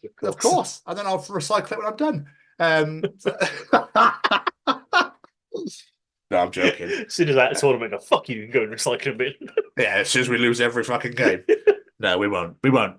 We have Germany, we have Hungary, and we have Switzerland. So it should be interesting. Yeah. And if we get out the group, we'll play either Spain, Italy, or Croatia. Hooray! Loads of amazing teams. Or Albania, but I can't see them getting out. So yeah, I'm just excited for the Euros. My birthday's in a couple of weeks. Yeah. And I'll be really truthful. I signed up for therapy today. Good. Or yesterday. And I've paid for it. So we'll see. We'll see how that goes. Yeah. I think it's about fucking time, don't you? Yeah. That's great. So, yeah, man. Other than that, not an ass of a lot really going on. Well, we're all caught up. Hey, what's going on, everybody? This is Brayden from Say We Can Fly. Just letting you know, got a brand new merch store out there. Please let me say the link. Let me say the link, please. Okay, yeah. Okay. Yes, you can say the link. Yes, all right. Okay. So the link for the shop. So the link for the shop is www.saywecanfly.shop. All right, good job, Seamus. So www.saywecanfly.shop, 10% off if you use the code. Let me say the code. Let me say the code, please. Okay, fine. You can say the code. If you use the code. The code is The Chronicles. What? No, it's not. The Chronicles. No, it's not. It's The Chronicles, Seamus. Yeah, that's what I said. The Chronicles at checkout, all right? You get 10% off. 10% off? Yes, they know, Seamus. Okay? I'm just trying to help, all right? Visit www.saywecanfly.shop and use code The Chronicles for 10% off your order. Available at participating Say We Can Fly restaurants and web stores. Some restrictions may apply, but probably not.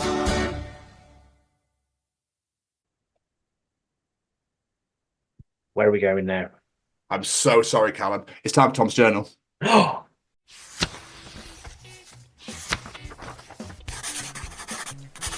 And welcome to another edition of Tom's Journal. So, Jamie. Hello. Do not join in. Okay? I don't have the fucking time to Google lyrics. I sing what I hear. Dancing Queen, young and sweet, only 70th. It's like, hold on, this is right so far. I didn't know she was from Coventry. Do you know what's a what? So I didn't realise she was from Coventry. You want that gif of all those kids be like, I'm following this.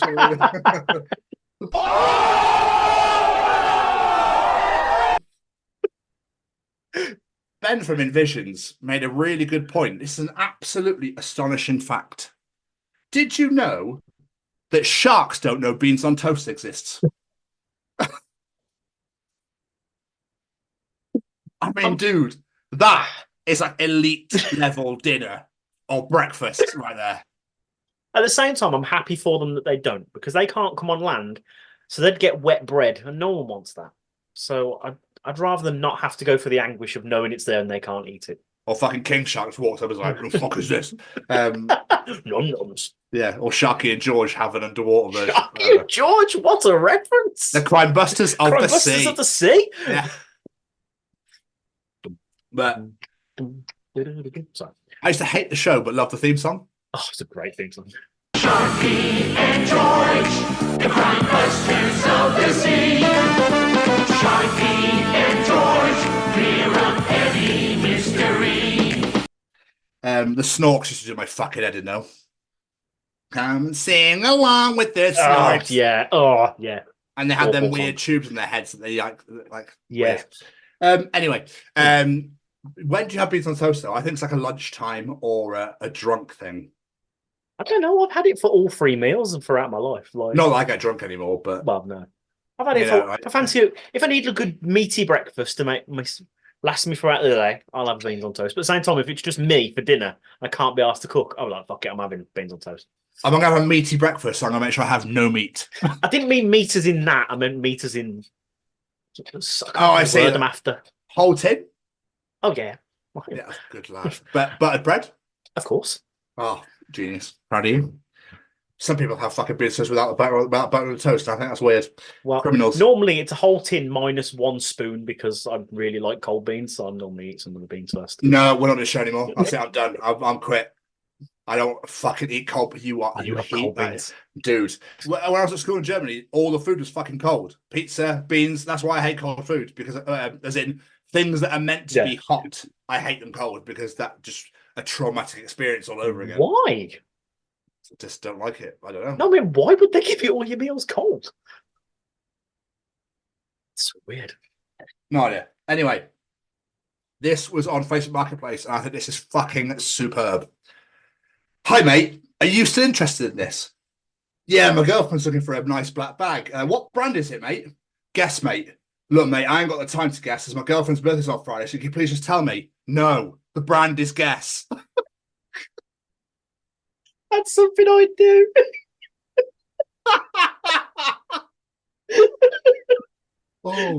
Oh, sorry. I'm self-aware. I know that's something I do. Fucking excellent. I thought it was so good. So, for all you non-British listeners out there, I see you all.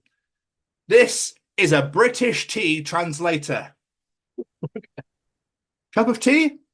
Welcoming a guest. Tea? I find this situation awkward. Spot of tea?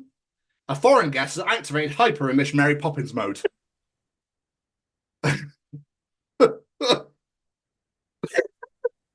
Pot of tea? Trying to impress the in-laws.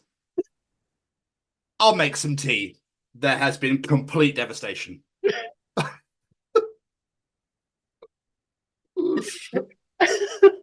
It's nice to see that our British stereotype of tea is real. Like, we can't deny it.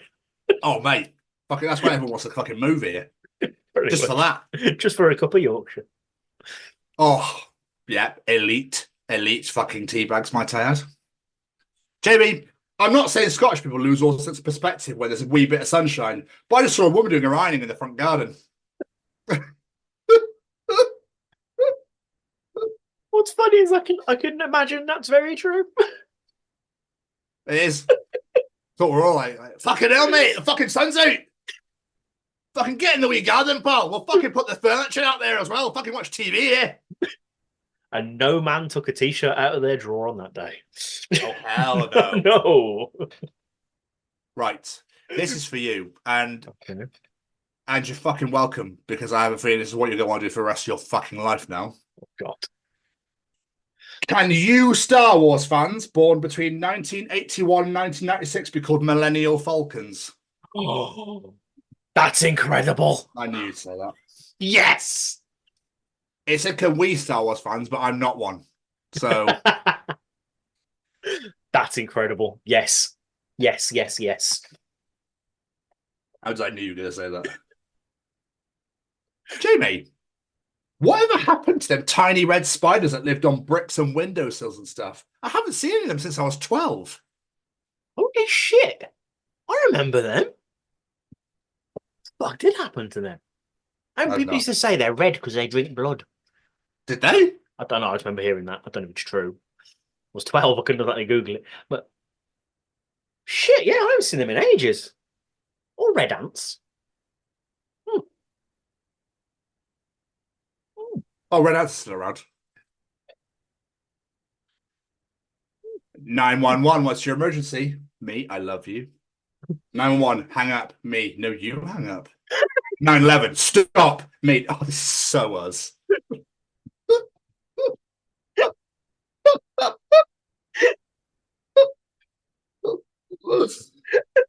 Oh, fucking brilliant.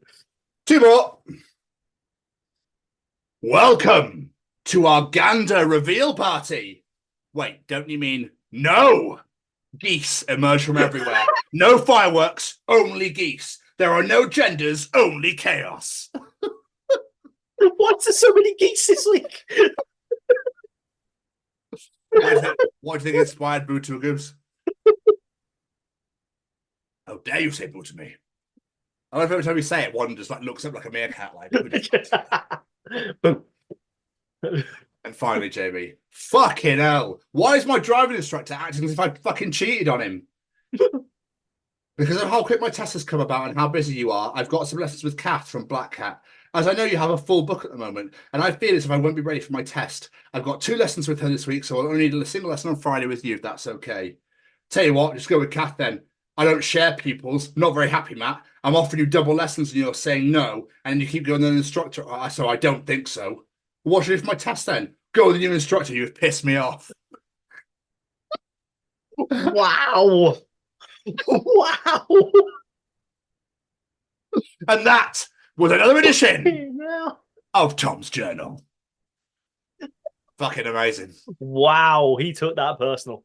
Oh, dude, beyond belief. Wow. Beyond fucking belief. Fucking. So good.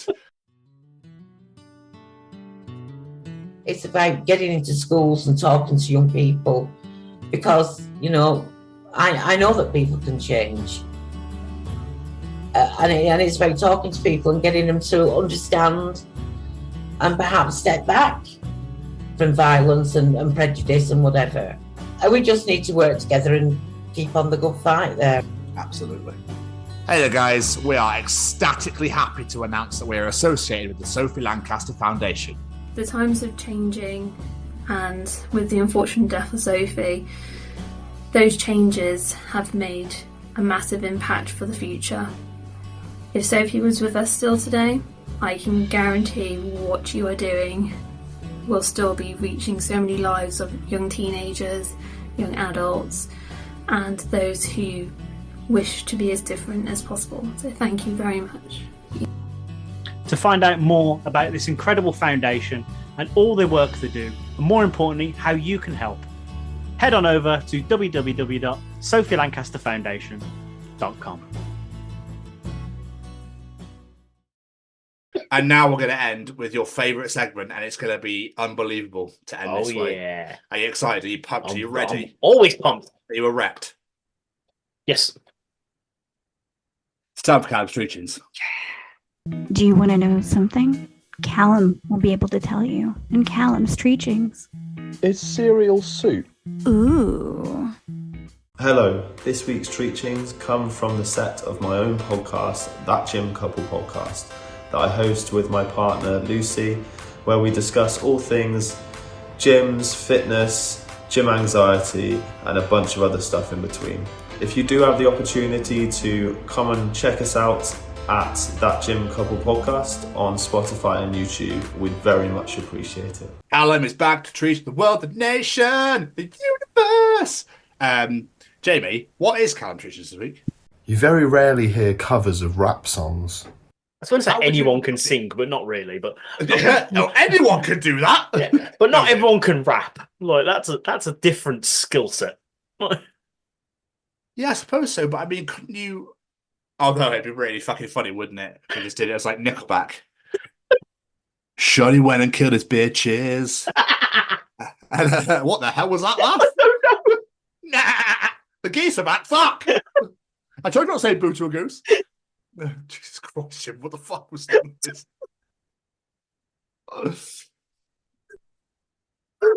I don't know. Shouldn't have killed him because his wrist was bitching. I don't fucking know. I don't know. Oh, that was the whitest you've ever said. Gonna fuck some hoes up.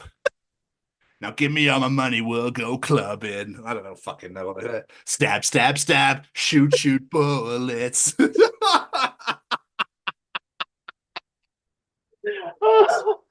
Callum, you now have the answer to your question. That is That's why why. that is why it doesn't happen.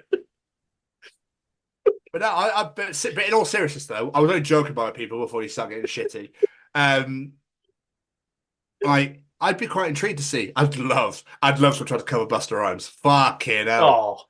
Oh, just be like, nah. Yeah. You'd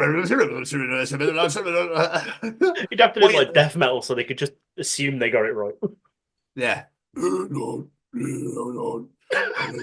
Break your fucking neck, bitches. What? Just read the lyric sheet. We promise you we got it right. Because obviously there's like punk goes country and punk goes pop and all that sort of stuff. But yeah, I'd love to see someone attempt it. It'd be great. I think it'd be amazing. I actually want someone to give that a fucking shot. So I can imagine like country trying to cover a rap song and make it count because you'll never get this moment again. That'd be amazing. You didn't get that reference, did you? No, I didn't. I was about to say that reference. JLS. No. You only get one shot, so make it count. You might never get this moment again. I don't know. I'm really happy I didn't get that reference. Good. You're really happy? Oh, yeah. Oh, because I only listen to music from the 80s and backwards. Here we go. Yeah. We're fucking Judas Priest in their soup. I know. No, I wasn't going to make that joke ever again because obviously that's been done about 15 times. Great. That's fine. You see, you've done exactly what I talk about doing interviews. When we talk about like Backstreet Boys and NSYNC. I did a JLS reference. Oh, God, that's shit. Come on. That's a banger. Yeah, I can't think what song it is, to be honest. It might be. One Shot by JLS? No, I can't think of it. Oh, I just sang it to you, but there we are. are. No, it didn't sound familiar, is what I mean. Oh, I see. What else is Countridge this week? Being naked and wearing shoes is somehow more naked than just being naked.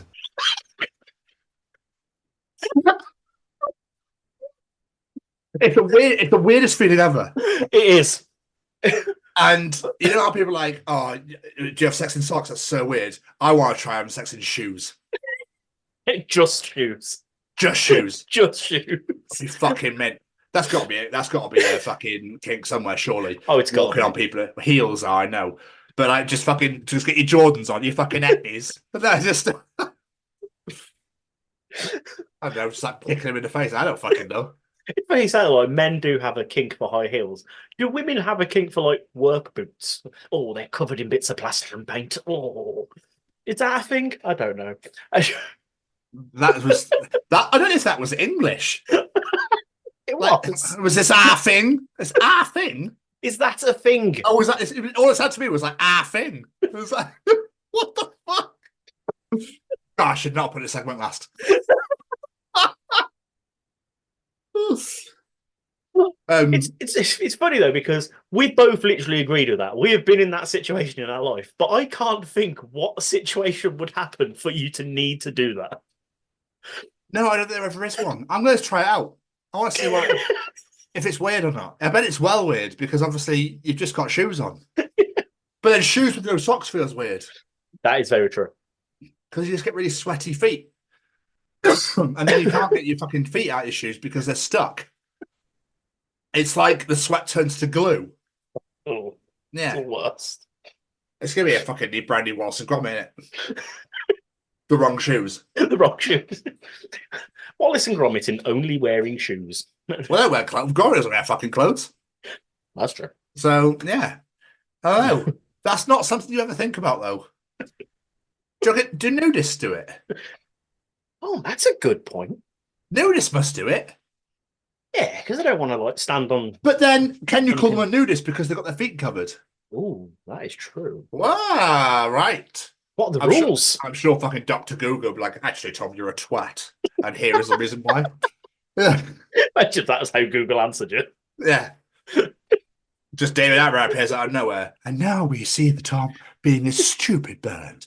Basically, if you they are definitely a nudist because they've got all their dingly danglies hanging out. We obviously protect the feet to be able to walk on uneven terrain. So yeah. Oh, I'm such a child. Anyway. Oh, we already all fucking know that. Yeah, true. And finally, Jamie, what is Callum Treacher's this week? Someone just decided to use a very specific type of knot for shoes, and we all just accepted it.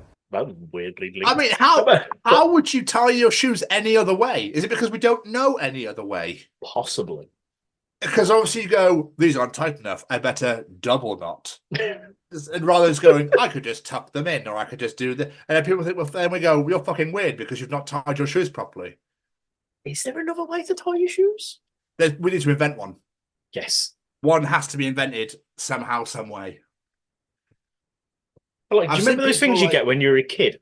There's like a plastic shoe and you use them to learn how to tie your laces. I feel like I need to order one of them and just... No. Do you not remember them? Okay. No. But I've seen people thread through and then they thread through the tongue.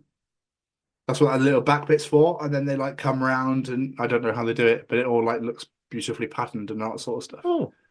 I guess because literally as Brits we just go, all right, that'll do. That's what they taught us in school. We'll go with that for the rest of It our stays, lives. yeah.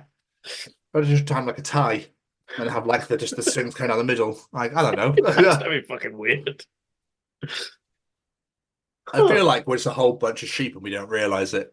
Pretty much. We're just massive conformists and we just go, well, that's how you tie a shoe. But it goes back to my whole ketchup and chocolate thing that we released a couple of days ago. Like, it doesn't really fucking matter what you do, providing the shoes stay on your feet. Yeah, pretty much. So don't really matter. As long as the end result's the same, it don't really exactly. But I kind of want to try and invent a new way of doing it now. Even though we're like, it doesn't matter. There's still that part of me that's like, yeah, but is there another way? I love the idea of someone going Dragon's Den and being like, dragons. Now, we all know how to tie our shoes, but have you ever tied them this way? It's like up and you start like floating into the air. I don't fucking know. Like, I want 50 grand. I want all your money now. And how are we supposed to market this? You can't. I just wanted to show you how fucking clever I am. I want to come on TV and get, show this is how I invented shoe tying. Latest bitches. I don't fucking know. Callum, thank you so much once again. We absolutely love it. If you enjoy Jamie's participation challenge, Tom's journal, Callum's treachings, they still at that. And the interview, they enjoy the other 131 editions of Chronicles of Podcast, wherever you get your podcasts from, Google, Spotify, Apple, etc. The main points of contact you can find us are on social media at TCO Pod. That's all social media TCO Pod, or on YouTube at the Chronicles of Podcast. Click that subscribe button, click the bell to get notified when new videos are released, and comment to your little heart's content. Oh, how lovely, how sweet. So that's all social media at TCO Pod and YouTube at the Chronicles of Podcast. Jamie? Let's say a massive thank you to a few of our friends before we get out of here. Every single piece of music you heard on this show today was brought to you by the wonderful singer-songwriter Matt Roberts. Go check out all his music at Matt Roberts Music. Give him a like and a follow and tell him we sent you. And of course, we have to say a massive thank you to Mr. Braden Barry and his SayWeCanFly.shop. Head on over to SayWeCanFly.shop. See what you like the look of. It could be a beautiful piece of apparel, some signed lyrics, a CD, a vinyl, whatever it may be. Add it to your basket, enter that discount code The Chronicles, and get 10% off your order. And last but not least, A massive thank you to the Sophie Lancaster Foundation. They are stamping out prejudice, hatred, and intolerance everywhere. And I mean everywhere. This is not a UK issue. This is a global issue where people in the alternative community are being treated differently just because of the way they dress and the music they listen to. Head on over to sophielancasterfoundation.com because they have got brand new merchandise that you can pre-order. And I tell you what, boys and girls, it is fucking beautiful. I keep eyeing up that hoodie. I keep saying to myself, Jamie, you've got more than enough hoodies, but still I want it because it's really bloody nice. But go check out what you like the look of and pre-order it now. And while you're on the website, familiarise yourself with Sophie's story and share that story with the world so we can make sure the world is a better place.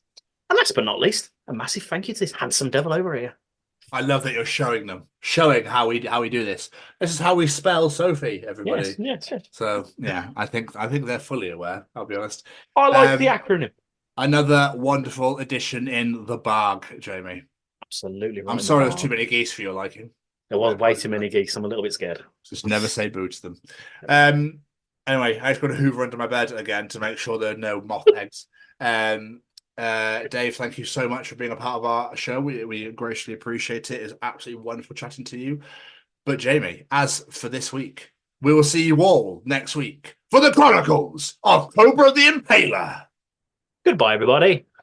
Ta-ta!